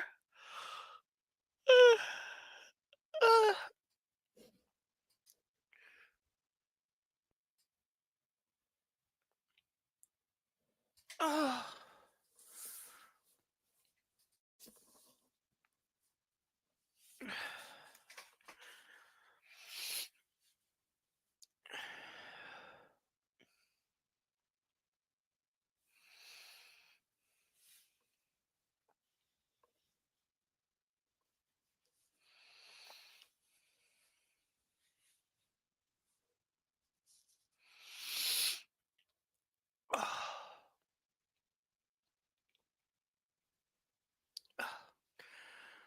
Alright, since we are going into the final stretch, I will do our last mandatory shout-out so I can feel good that I did it 3 times, because for some reason that's a rule on YouTube, and I thought, what the hell, let's try it. If you would like to help a girl out and sponsor a duck, we have all of these brand new drawn at random ducks in this bag o' ducks. For $10, I will randomly draw a duck that you get to name, and it gets to join our pantheon of other ducks over here. We got lots of good ducks over here, so it's in good company. This week I will have a new stage. Not exactly sure how yet, or where I'm going to put it, because everything's crowded. But we'll figure it out. We'll make it happen. I may look up some designs. We'll see. But we will make it happen. But for $10, you too can add your very own duck and name it whatever you would like. Or if you don't have a name, I will come up with one. For $15, you can sponsor a painted duck. Please specify which painted duck so I know which one is yours.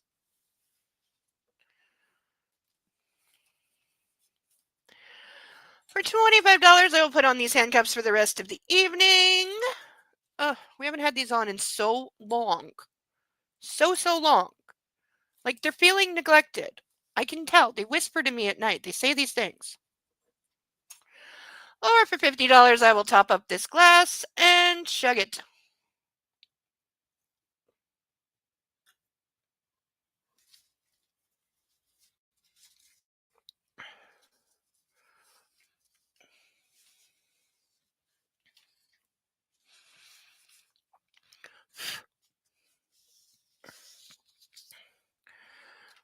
All right, here we go.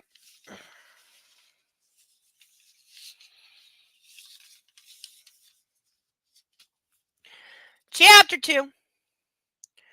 When we reached the mansion, Dominic's car parked right next to us. Olga stepped out, beaming and visibly excited about something. Massimo opened the door for me, and the 4 of us met on the driveway. You got something on your pants," Olga said, pointing to Massimo's crotch. "Who does this? Who does this?" Like, "Oh my God, girl." I glanced at the spot. There was a small stain there. "We had ice cream," I explained with a silly grin. Olga chuckled, passing me on the way to the house.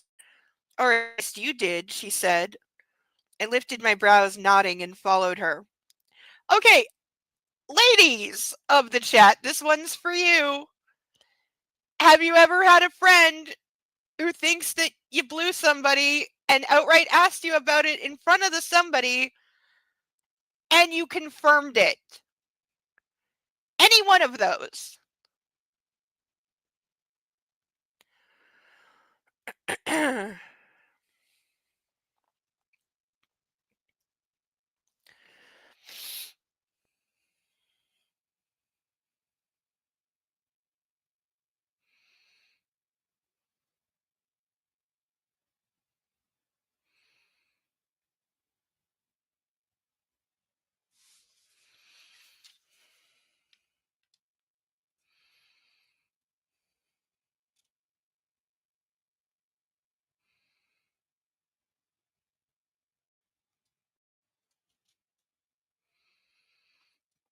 Never been in that situation. Yeah, me either. Funny how that works.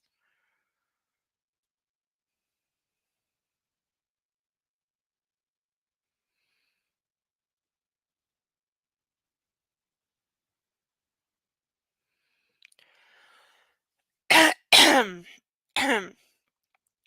lifted my brows, nodding, and followed her. After a while, we reached the bedroom and collapsed on the gigantic bed. I could really use a good fuck right now, said Olga, disarmingly honest.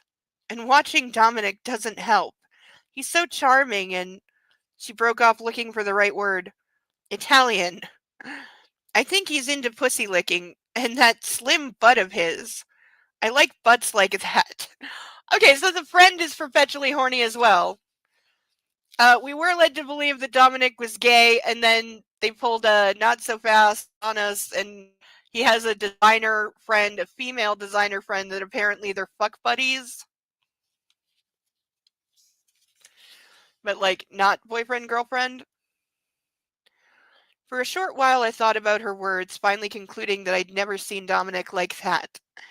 I don't know. He doesn't really look like someone who'd like it. But if being brothers makes them comparable in bed, you won't regret it. Oh, I think the girl, she was alluding to, like, she'd like to do things to his butt, but, like, he might not be into that because some guys aren't. I nodded confidently while Olga fitted it about, unable to find a comfy position. You're not helping, she cried out, jumping to her feet and bouncing on the mattress with girly glee. Who above the age of, like, 7 does that? It's not fun to watch you so satisfied. I need some of that too. I need attention. Okay, seriously, just I'm sure Massimo knows some male hookers. Like, get the friend a hooker. A vibrator is a girl's best friend, you know. Holga settled down on the bed again. You think I brought one with me? Fucking hell. I thought they were going to chop your head off here. A rubber cock wasn't on my list of things that'd help me fight for your life. Tough luck then. No dildo and no murder, I said. Uh, I'm sure there's a sex shop somewhere nearby. She could go shopping.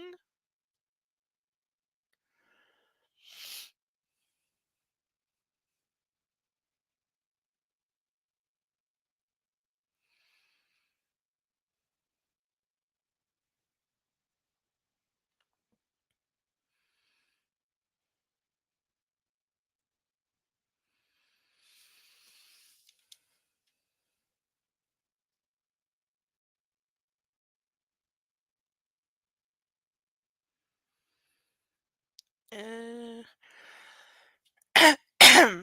Olga went silent, desperately trying to think about a solution to her problem. Suddenly her face uh, Suddenly her face brightened up into a big smile. Curious as to her newest dirty idea, I lifted my head from the pillow and rested it against the headboard. Guess what? I'm listening. Theoretically, it's your bachelor party today. Oh, she's going to try and drag her to a strip club. This is going to go badly. So, she paused. Maybe we should go out. You know, have some fun, dance a bit. How about that? Yeah, right. And tomorrow I'll be sober, exhausted, puffed up pregnant bride. Thanks, but no thanks. Resigned, Olga slumped down next to me. And here I was thinking I'd score. Yeah, like, girl, just go out on your own. Just. No. The door swung open suddenly. It was the man in black. You changed your pants, Olga noticed with a smirk. Bad memories, right? A spoiled ice cream is no laughing matter. Okay, I'm over the friend now. I jabbed her in the gut and got up, making my way to Massimo while Olga stayed in bed, staring at him defiantly. She was only waiting for an opportunity to argue with him again. Massimo knew it wouldn't get them anywhere, so he ignored her. I kissed him on the cheek, silently thanking him for his wisdom and composure. These are traits he doesn't have. Keeping his eyes on Olga, the man in black said, I like you. You have a weird sense of humor. He trailed off and his eyes met mine. Now pack your things. We're setting off in an hour. See you at the quay. Okay, there we go. He's just always, this is what, the fifth time, sixth time? He just comes in and is like, just pack. We're leaving. We're going somewhere. Something like, little warning.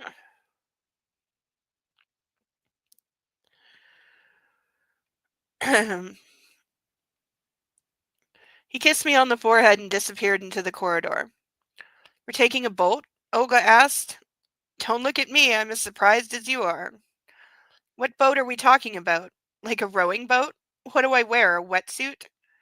I picked up the phone and dialed Dominic, but he told me nothing besides confirming that we wouldn't be having dinner at home. He danced around the issue for a while before finally telling me we were about to have a meeting. He hung up. Rude, I thought, and went back to Olga. We decided that since we knew nothing of our plans for the night, and since it was supposed to be my bachelorette party, we'd dress up. 20 minutes later in the dressing room, we picked our best outfits. I knew that Massimo liked it when I looked classy, so I opted for Chanel. The gray dress had more in common with a messy bundle of material than an actual piece of attire, but it looked delicate and sensuous on me. It covered what needed to be covered while showing off my assets. I knew we'd be taking the boat, but it didn't dissuade me from grabbing black lacquered pointed toe stilettos. I threw in a wide black Hermes bracelet and concluded that I looked astonishing. A beautiful future mother, still thin and good looking. Oh, she's gonna have a meltdown when she finds maternity clothes.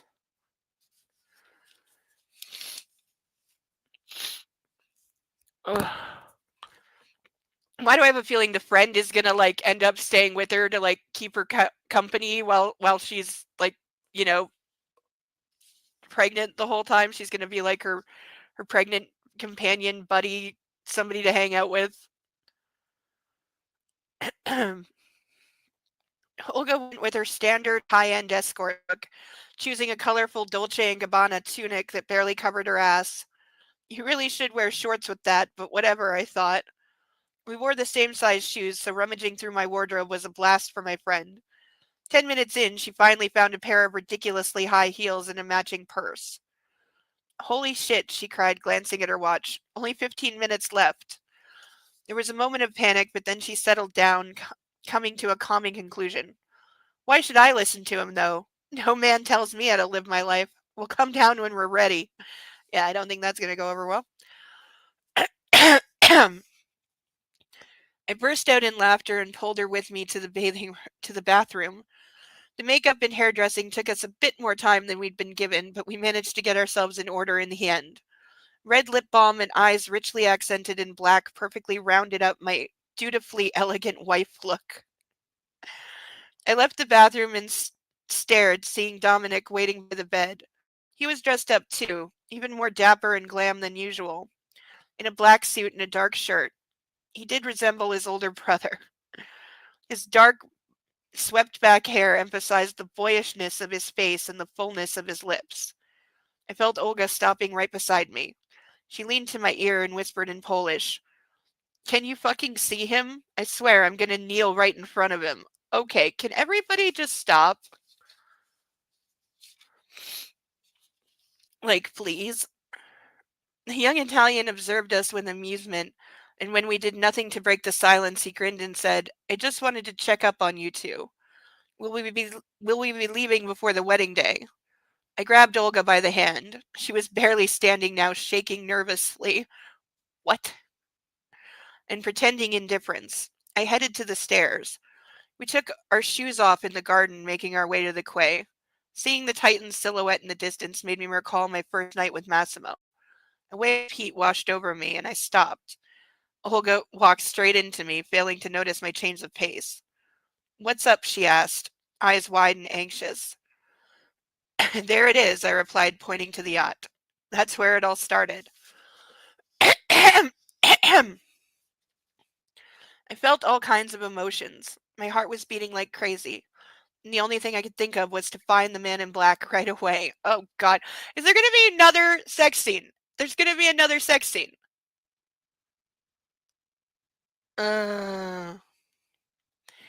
Ladies first, Dominic said, gesturing to the motorboat and offering me a hand. We sat in the comfortable white leather seats, and a while later the boat was zooming through the water, heading to the monumental yacht. Dominic and Olga kept stealing glances at each other, both feigning disinterest while I thought about that night. Okay, so she's going to hook up with Dominic, of course. And a moment later, I felt another wave of heat. I wanted him.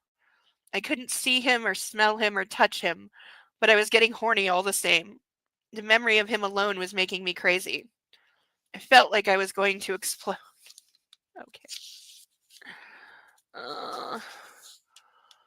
Quit it, Laura, Olga chided. I can see what you're doing with that finger.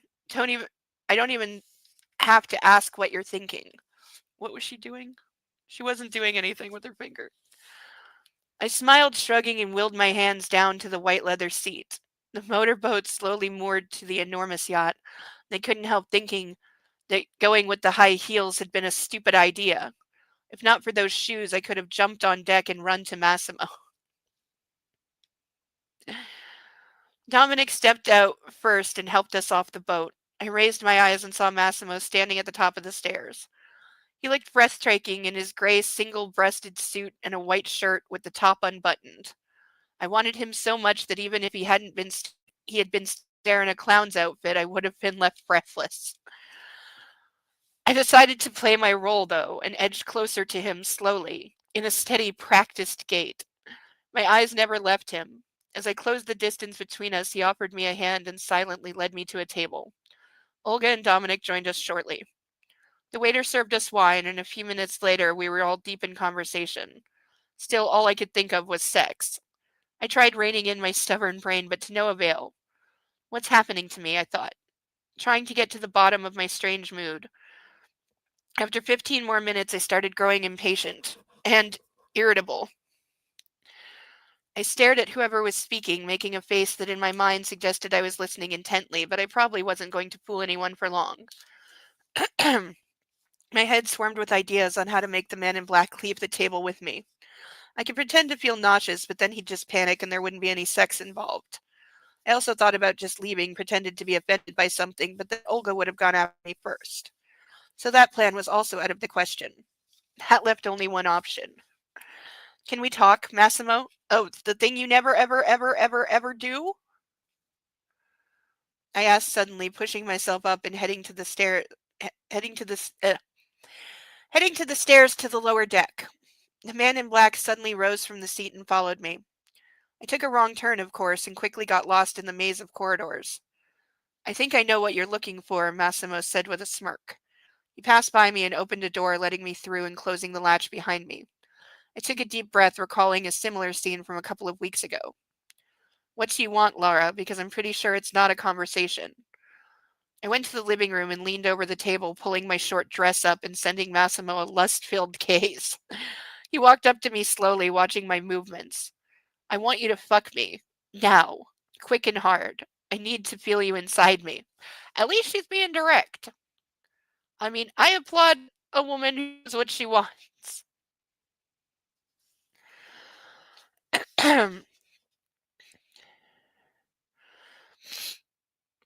The man in black approached me, suddenly gripping the back of my neck and pressing me into the tabletop. He slid his hand down my neck and squeezed. Open your mouth, he commanded, and then slipped 2 fingers past my lips. Oh, I'm really gonna... I do not feel well. When they were wet, he pulled them out and pushed them beneath the lace of my panties, rubbing over my pussy. Oh God, this feels good. I needed his touch. I'd wanted it since first seeing the Titan earlier. I arched my back down, raising my ass and waiting for him to enter. Give me your hand, he said, his fingers gently moving inside me. I did as he asked, and I heard him unzipping his pants. A while later, my fingers wrapped around his cock.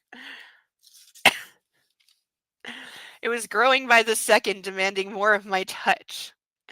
The man in black was just waiting for it to be ready. Having this image of microwave pizza. It's just the way she said it.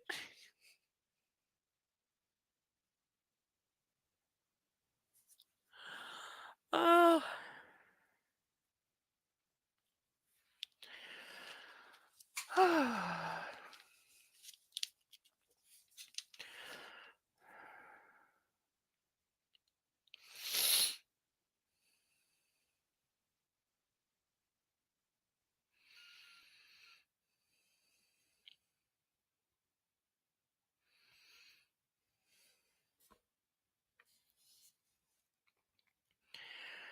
That's enough, he barked, pulling my panties to the side. I could feel his prick sliding into me, and my body tensed. He grabbed me by the hips and started fucking, his hips pumping in a frenzied rush. He drilled me like a machine, breathing loudly and whispering in Italian. 2, maybe 3 minutes. I came, and then 2 more times. She really. What is it with the women in these books being like orgasmatrons? Like, ugh. When he decided I'd had enough and my body slumped to the table, he slid out. Neil, he breathed, grabbing his dick with one hand. Oh, God, more blowjobs. What is with. No! Slowly sliding off the table, I fell to my knees and he pushed his cock in my mouth and started pumping again. Oh my God! This is too much. Rushing at my throat, he climaxed in a furious wave without a sound and then propped his hands on the edge of the table, spent. Satisfied, he asked as I wiped my mouth, sitting on the floor. Even trying to hide my glee, I nodded vigorously and closed my eyes. Would this last forever? Would he still have this magical effect on me years from now? Would I always want him like I wanted him now? Massimo composed himself and zipped up his pants, reclining in an armchair a few feet away. I turned to him and smiled. Do you know this is the place you got me pregnant? I asked. For a while he kept silent, his eyes pinning me in place. I think so. At least this is where I wanted it to happen. I rolled over, looking at the ceiling. Of course it was. Everything was always as he wanted it to be. It shouldn't be surprising that this had been no exception. Is she ever going to get mad at him? That's all pregnancy hormones for her.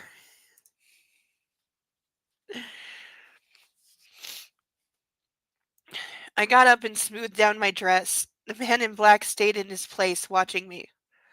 Shall we go? I asked, and he got up and went to the door without another word. The sun was setting. Olga and Dominic were having a great time without us. Hot damn, I heard Olga's exclamation. Lara, look, dolphins. The yacht was slowly making its way across the sea, flanked by pods of those majestic mammals. I took my shoes off and edged closer to the railing. At least a dozen dolphins frolicked in the water, leaping above the surface. Massimo wrapped his arms around me, kissing me on the back of the neck. I felt like a little girl watching a magic show. You know, I know you probably counted on a striptease and a night of heavy drinking with your girlfriends, but I hope this might make it up to you, at least in part. I spun around and shot him a puzzled look. What's there to make up? I'm on a cruise on a 300-foot yacht with valets, delicious food, and you. This is perfect. I kept staring at Massimo in disbelief, and when I saw my words failed to move him, I planted a long kiss on his lips. Besides, nobody else could make me feel like you did 10 minutes ago. Booze, friends, and strippers can't compare with that. Well, he looked at me amusedly, as if waiting for me to continue heaping the praise. I decided it was enough, though, seeing his ego was already as bloated as it got. I turned to look at the water and watched the dolphins race the Titan. My attention was quickly diverted by something else, though. Is she going to fall in again? Olga and Dominic were clearly growing fond of each other by now. With growing concern, I turned back to Massimo. What's the deal with Emmy and Dominic, darling? Oh, there we go. We got another one. Again, doesn't matter who said it. Where's my pen? Where is my pen?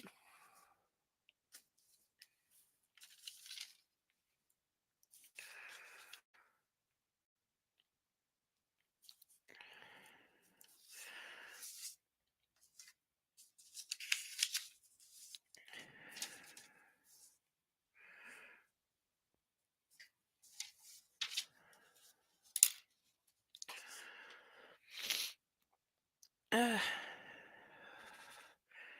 a couple, aren't they? I asked. The man in black leaned back against the railing, allowing a wide smile to cross his face. A couple.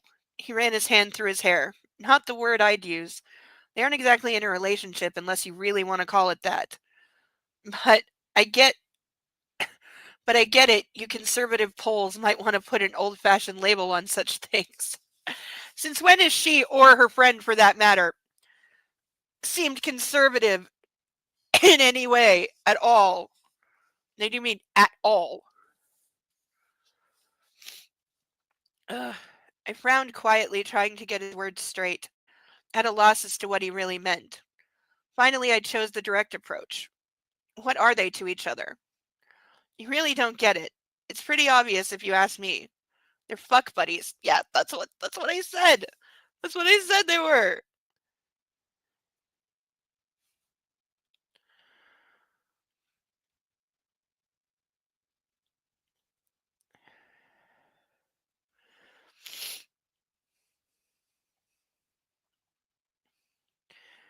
The only thing that keeps them together is sex. He chuckled and wrapped his arms around me. Did you think it was love? I struggled to come to grips with his words, feeling dread rising inside me. If they'd been a genuine couple, Olga would be safe. It wasn't the case, though. I observed my friend doing her mating dance, wrapping Dominic around her finger. Olga was a natural. The Italian reacted just like she needed him to. She wanted him, and when she had her eyes on something, she got it. She and Don Torricelli were very much alike. My thoughts trailed back to our last conversation before setting off on the Titan. I had an inkling as to how the evening was going to end for those two. Yeah. Didn't need to wait this long to be told that they're gonna fuck. Massimo, I said, is there a chance that they're not going to end up in bed together?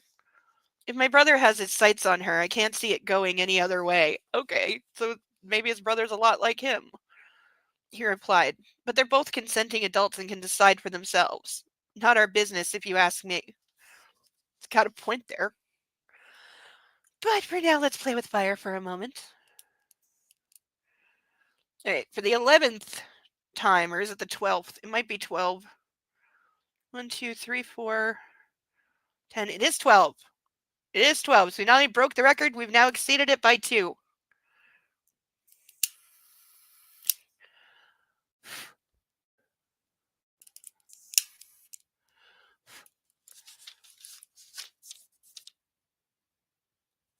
There we go. Much better.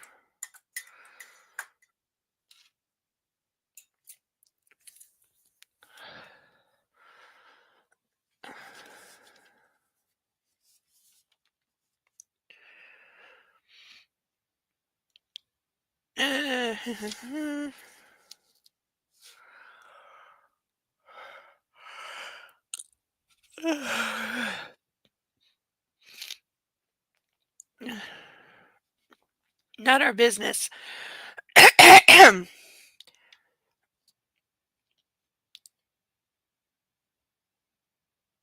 Excuse me. Sorry, that was completely stuck in my throat. I couldn't talk. Not our business. You don't know what it's like when Olga wants something. Olga's voice broke me out of my reverie. Let's go for a swim. Are you out of your mind? I barked in Polish. What are you even doing? You want me to get stuck in the same shit I'm in? You want to get stuck in the same shit I'm in. So you think her friend's gonna get knocked up by the brother? Why do I bet that happens? That stopped her in her tracks. She looked puzzled. I can see what you're doing. Wanting to fuck him is one thing, but treating it as a challenge, that's another story. Olga kept quiet for an instant before bursting out in laughter and squeezing me in a tight hug. Laurie, dear, I'm going to fuck him whether you like it or not. Now stop worrying about everything. I shook my head and sent her a probing look. She knew what she was doing. All her actions were practiced. Well, I thought, I let her do stupid shit all the time. This wasn't her first rodeo, but she was going to regret it all the same. Olga wasn't one to suffer from a broken heart. However, she often cried when she lost something she hadn't had the time to fully appreciate. Dessert? Dominic derailed my train of thought, motioning us to the table. Pretty lame party, Olga muttered, heading his way. That's what you get for partying with parents, I retorted and stuck out my tongue. We all sat down and I started devouring a freshly served fluffy raspberry dessert. 3 portions in, I felt full and wholly satisfied. Okay, so she went to town on the dessert.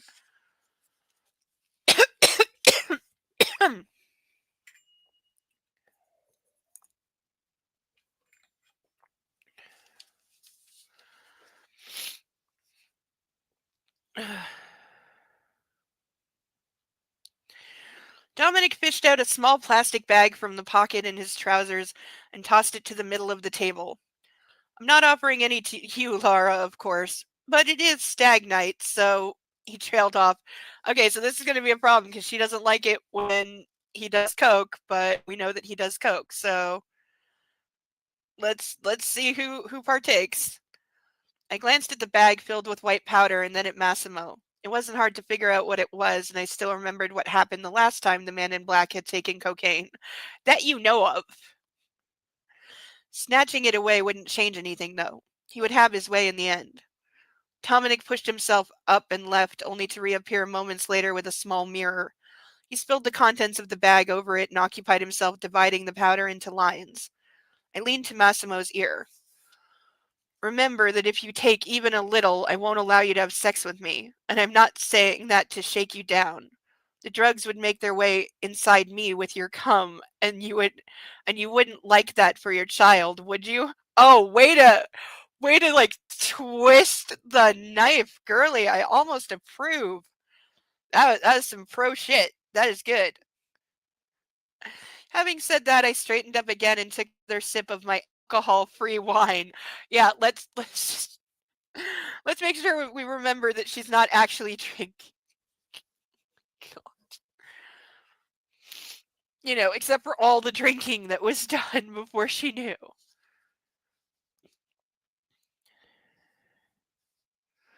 The man in black took a moment to consider his reaction, and when Dominic offered him the mirror, he just waved it away. The younger man couldn't hide his surprise. They exchanged a few words in Italian, and I watched Massimo's impassive face. As soon as they finished speaking, they both burst out in laughter. I had no idea what they found so funny, but what counted was that Massimo refused the coke. Olga wasn't as assertive and leaned over the table crying out, "Fire in the hole." Then she snorted 2 full lines in quick succession before snapping her head back and rubbing her nose with appreciation. Okay, so the friend is a real party girl. I suddenly lost all interest in partying. I didn't even want to watch the events unfold. I'm exhausted, I said, sending Massimo a glance. Are we staying the night here or should we go back home? He stroked my cheek and kissed me on the forehead. Come, I'll put you to bed. Olga grimaced and waved at the waiter, signaling she needed a refill of champagne. You're so boring, bitch, she muttered at me, pouting. I turned my head to look at her and gave her the finger. I'm pregnant, I muttered in response. Massimo led me to our cabin and locked the door. I wasn't in the mood for sex, but the sight of the room and the sound of the lock made a shiver run up my spine. The man in black threw his blazer over a hanger and unzipped my dress. He allowed it to slide slowly down and got on his knees. He delicately pulled off my shoes and then grabbed a soft, dark bathrobe from the bathroom and wrapped me in it. I knew we weren't going to have sex. This was his way of showing me his love and respect. Oh, helping you undress and putting a robe on you. That is, technically, that's the most romantic thing he's done so far. It really is.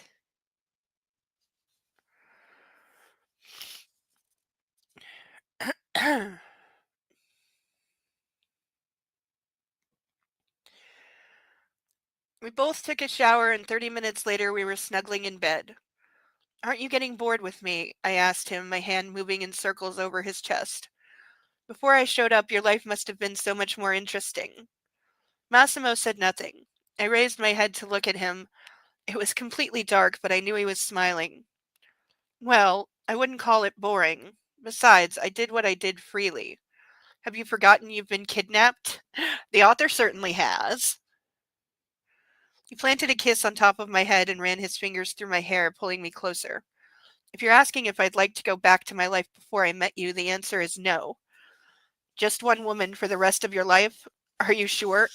Did they have a conversation that said he plans to be monogamous? Because he hasn't been up to this point. He's fucked other women right in front of her. Would we really believe him if he said that he would?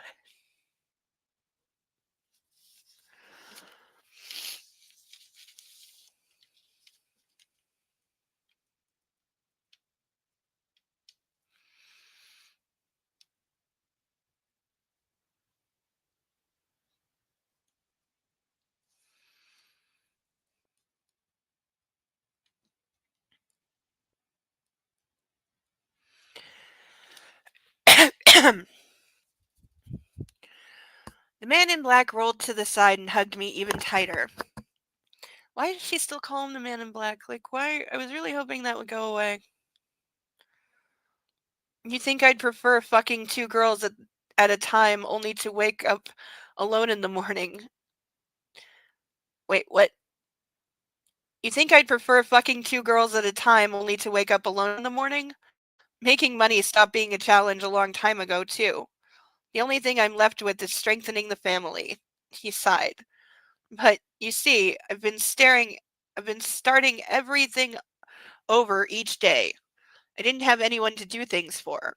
I had different girls each night, drugs, booze, parties, and hangovers. That might sound fun, but for how long? And when you start thinking if it's time to stop that, you ask yourself, why? You can't be sure if it's worth it if you don't have anyone to try for. He sighed again. I changed after I was shot. Suddenly I had another goal in my life. Yeah, finding and kidnapping a woman you hallucinated. I don't understand your world, I whispered, kissing his ear. I'd be seriously upset if you did, baby girl. There it is again. Again. 13. Unlucky 13.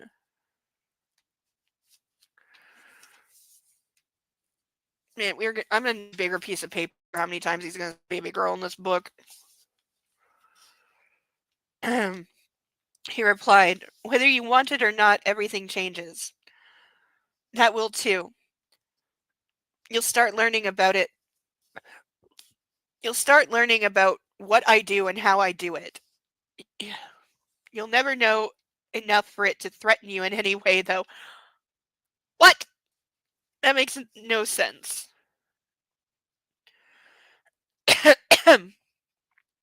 His fingers stroked my back. Besides, you'll never have anyone to talk to about some things. I'll tell you what I mean, just to be sure. There's such a thing as omretta. It's an informal law of the Sicilian mafia. We aren't allowed to talk about our business and the people working for us. As long as you stick to that simple rule, the family will stay strong. He's giving her lessons in being a mob boss's wife. Who's Dominic in all this? Massimo laughed and rolled over. You seriously want to talk about this the night before our wedding? See anything better to do? I barked, suddenly annoyed. All right, darling. He wrapped his arm around my shoulders. There's another one that's 14.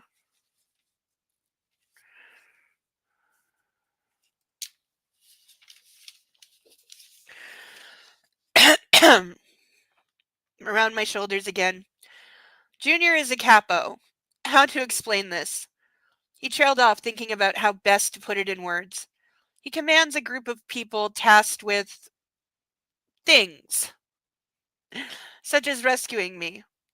For example, they also have some less chivalrous duties, but you don't need to know about that. To summarize, he earns me money and keeps tabs on my clubs and restaurants. I kept still, thinking about how very different the Dominic I knew was from the Dominic I knew was from the one how Massimo was describing him. To me, he was a friend, a confidant, someone who supported me, and picked my clothes. For a while, I had thought he was gay. I couldn't definitely believe he was gay more than I could believe he was a dangerous mobster. So, Dominic's a baddie. Massimo snorted with laughter and couldn't stop shaking with it for a long while. A what?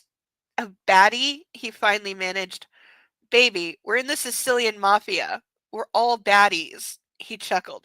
Okay, at least he's being honest with her, like, but seriously, how is she this naive about what the fucking Sicilian mob is? Like, I can neither confirm nor deny that I've ever met anyone who is even tangentially involved with them, but I know more than this girl is pretending to not know. That's for damn sure.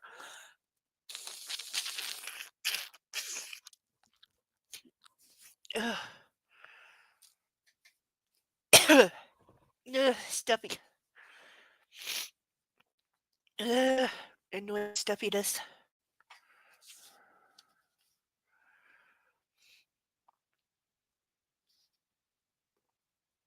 If you're asking if he's dangerous, yes, he is. My brother is a very dangerous and very unpredictable man. He can be ruthless and determined. That's why he's so far up in the hierarchy. I've entrusted my life to him multiple times. Now I've also entrusted him with yours. I know he always does his job with utter conviction and diligence. And here I'd been thinking he's gay. I would have what to do with that. I would actually respect this book more, which is to say, approaching at all, if Dominic was gay. That would at least be a very, very, very, very, very, very, very small improvement.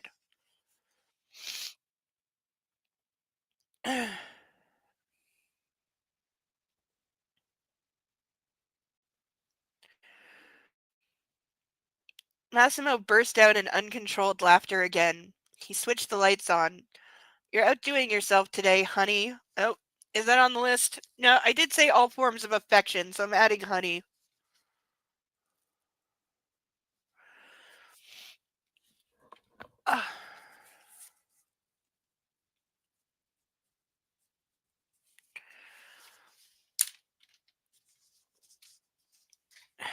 I adore you, but if I don't stop laughing, I'll never go to sleep. He fell to the pillow and hid his face in his hands. Jesus Christ, Dominic's gay. He must have gone too far with the pretending. Sure, he loves fashion and he knows more about it than almost anyone, but show me an Italian who doesn't. What a ridiculous idea. What is with the... I'm sorry, but being half Italian, I have to address this. This book takes stereotyping to a ridiculous level. Not just with Italians, with everybody. But since there's a lot of Italians, they're getting it the worst. What is with the goddamn fucking stereotyping? Like, okay, my father is as Italian as it gets. He was actually born in Sicily. Not kidding. True fact. He doesn't know shit about fashion. I mean, granted, I've only met him a handful of times outside some things, but he doesn't know shit about fashion. We went shopping one day because I have a half little sister and I took her shopping and a friend. My dad doesn't know shit about fashion. Nor does he care, by the way, at all, ever, about it. Like, at all. But we have fire to play with. You got two, and then once I read the back of the page, we've got another. We've only got like 10 minutes, so I'm not sure how far we're gonna... Oh, we actually are. You know what? I guess I'm reading faster through this one. We actually are gonna make it to the end of this chapter, so whatever time it is when we get there, it's only like 4 pages. That's when we're gonna call it a night. I am gonna hop into movie room and watch a movie. If anyone's up for staying up late and joining me, I'm thinking of screening Enough. For anyone who hasn't seen it, it's a feel good movie for Valentine's Day because of the ending. It's got its rough moments, but it ends very, very well. Oh yeah, so it's about to play with fire. I remember now.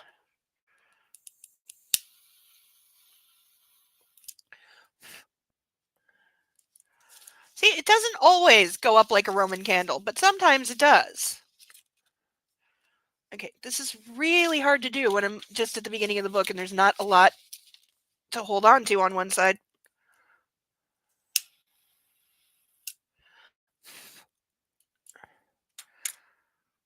There we go.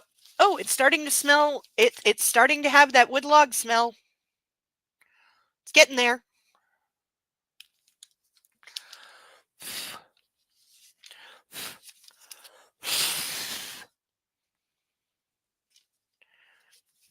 You know what? Allow me 2 seconds. I'm going to touch up my lipstick real fast because my lips are so very dry right now, and I smudged half of it off, and it's annoying me.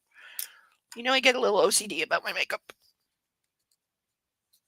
How are my eyes? Everything's fine. I rubbed most of my makeup off. Anyway, okay, that's a bit of ash on my face. That's okay.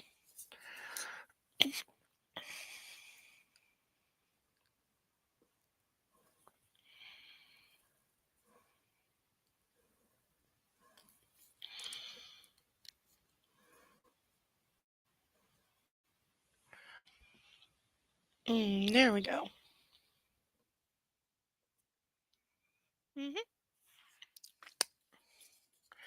Okay, better. Now I don't want to peel my lips off.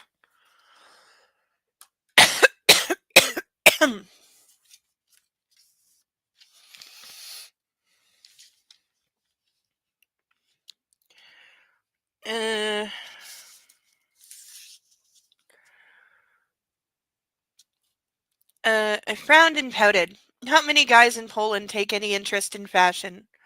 At least not many straight guys. I rolled over and climbed on top of Massimo, looking him in the eyes. But he won't do anything to Olga, will he? The man in black swallowed loudly and focused his eyes on me, knitting his brows. Babe, he's dangerous to people who threaten the family. When it comes to women, as you've probably managed to notice already, he treasures you, protects you. Massimo's eyes probe mine, searching for understanding. Worst case scenario, he'll fuck her brains out. He'll go to sleep. He kissed my forehead and flicked the lights out. Notice this is like the third time that he just orders her to go to sleep, and she does. Like, dude. I don't know how long I was asleep, but as soon as I woke up, I was filled with concern. I felt around the covers and found Massimo sleeping soundly. It was still dark. I slipped out of bed and pulled on a bathrobe. The man in black didn't move, and I felt excitement and fear in equal measure. It was dawning on me that it was just the anxiousness before the big moment. Simple stage fright. I grabbed the door handle and left the bedroom. There was no chance of getting back to sleep. I needed to get out and calm my nerves. Barefoot, wearing only the bathrobe, I headed towards the stairs. There was a sound coming from the top deck. Oh God, she's gonna walk in on them. Oh God. Moaning. Yep, there we go. There we go. She's gonna walk in on them. Was the party still on? I took a few steps up and froze, quickly hiding behind a corner with my back to the wall. Fuck me, I don't believe it, I whispered to myself, shaking my head. I peeked around the corner to make sure I wasn't seeing things. There was Olga, splayed out on the tabletop, and Dominic fucking her vigorously. There we go. Dude, you're on a huge yacht with probably a dozen bedrooms. You couldn't go into one of the bedrooms to fuck? And why is she looking?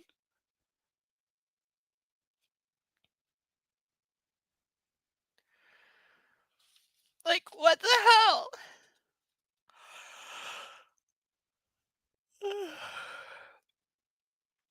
Like, seriously, if you walked in on your best friend getting some, are you doing a double take, or are you just leaving and pretending you didn't see anything?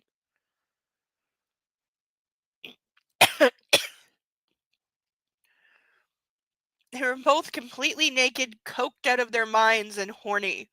The sight was unbearable, but I kept looking out of sheer shock. Stop looking!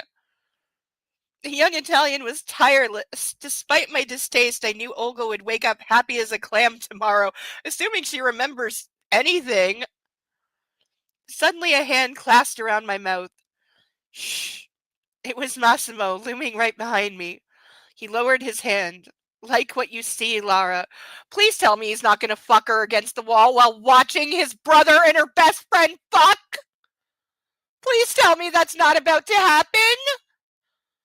I refuse to read it.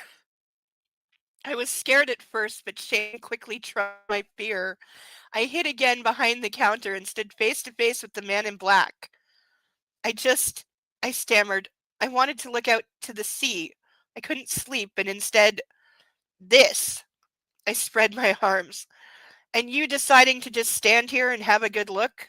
Does this turn you on? He's got a point. She should not just be standing there like, come on.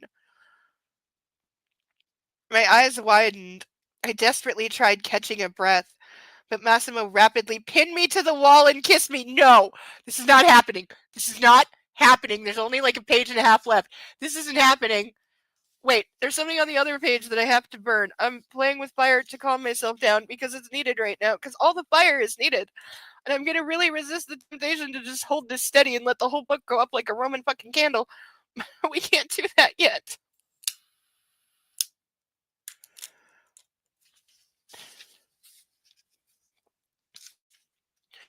Yeah, the trick to not setting the page on fire does seem to be putting the fire closer. Pinned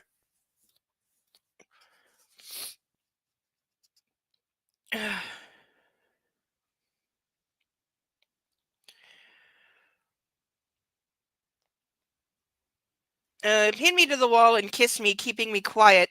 His hand slid under the bathrobe, exploring my skin. The moans were getting louder on the upper deck. I wasn't sure if the whole situation was turning me on or just making me nervous. I pushed Massimo away. Stop it, I hissed, taking the stairs down. He laughed and followed me. A moment later, I was back in bed.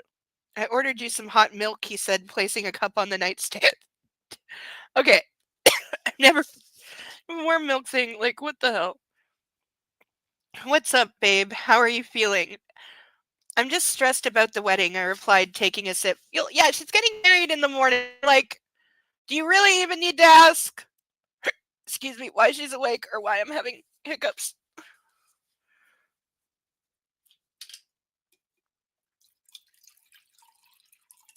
There we go.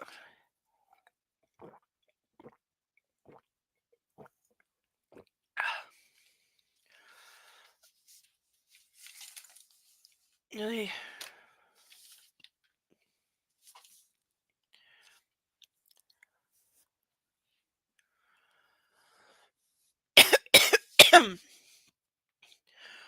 And how this? I raised a finger pointing to the upper deck. Isn't that enough to make me nervous?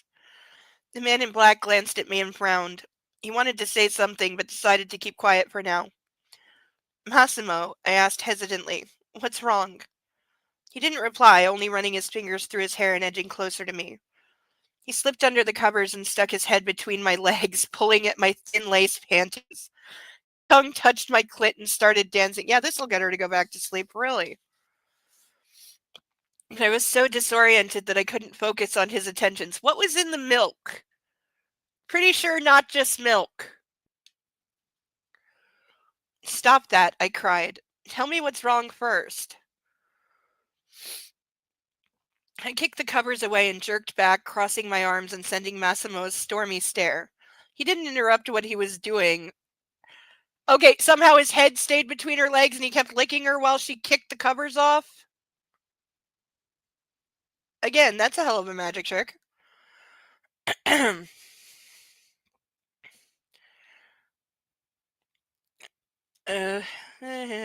interrupt what he was doing, but met my eyes. Suddenly, he pulled my panties down and spread my legs wide, grabbing me by the ankles and pulling me towards himself. I gave in. Does she? Oh, that's all she ever does. And makeup like all over my hands.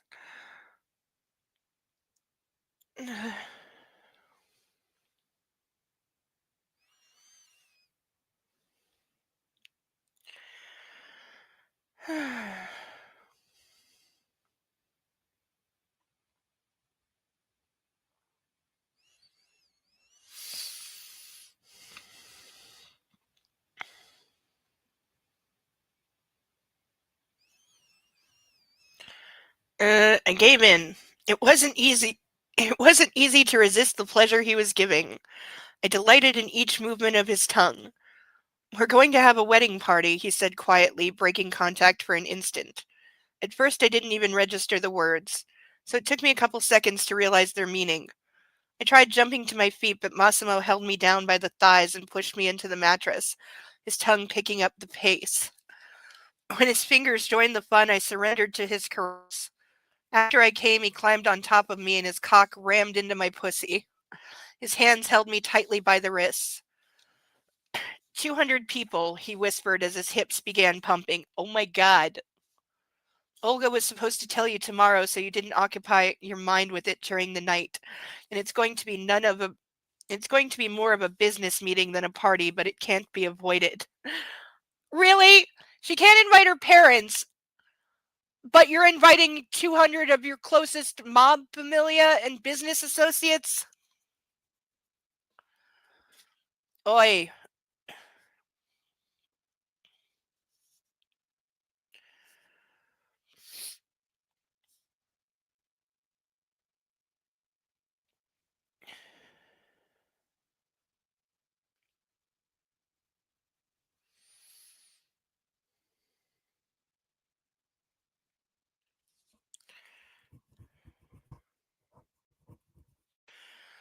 I didn't pay too much heed to his words. His manhood sliding in and out of me wasn't doing anything to help me focus.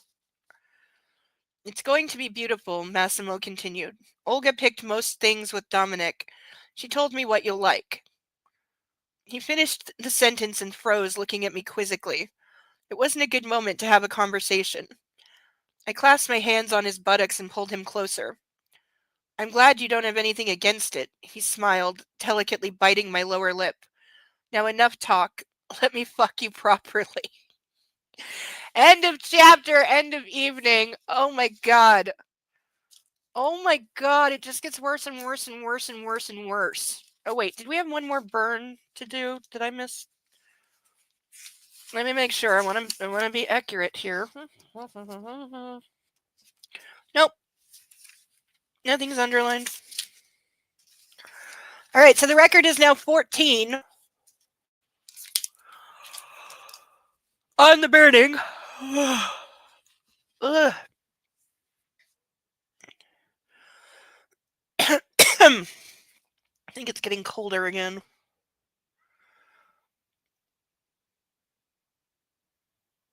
Come on, phone. Anytime now. And then, of course, it has to update because, yeah. Yeah, it is dropping. This is why I want my fuzzy socks back. But that is going to do it for this evening.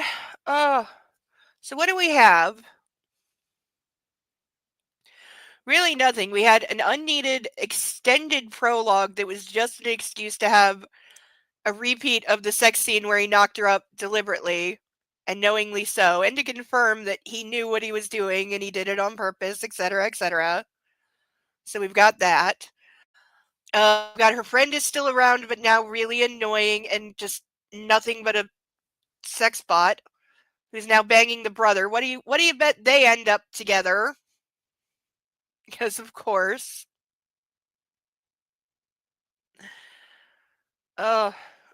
And then just the two of them having a lot of sex, and the wedding is like tomorrow, and now he's invited a bunch of business associates.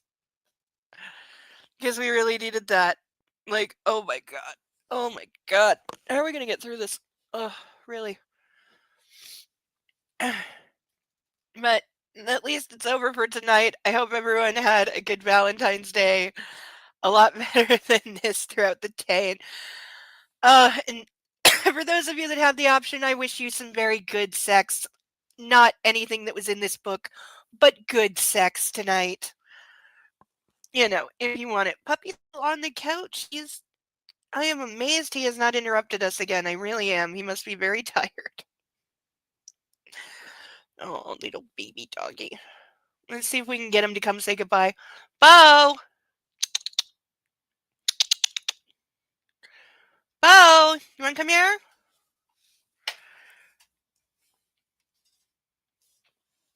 I don't hear the sounds of a puppy stirring.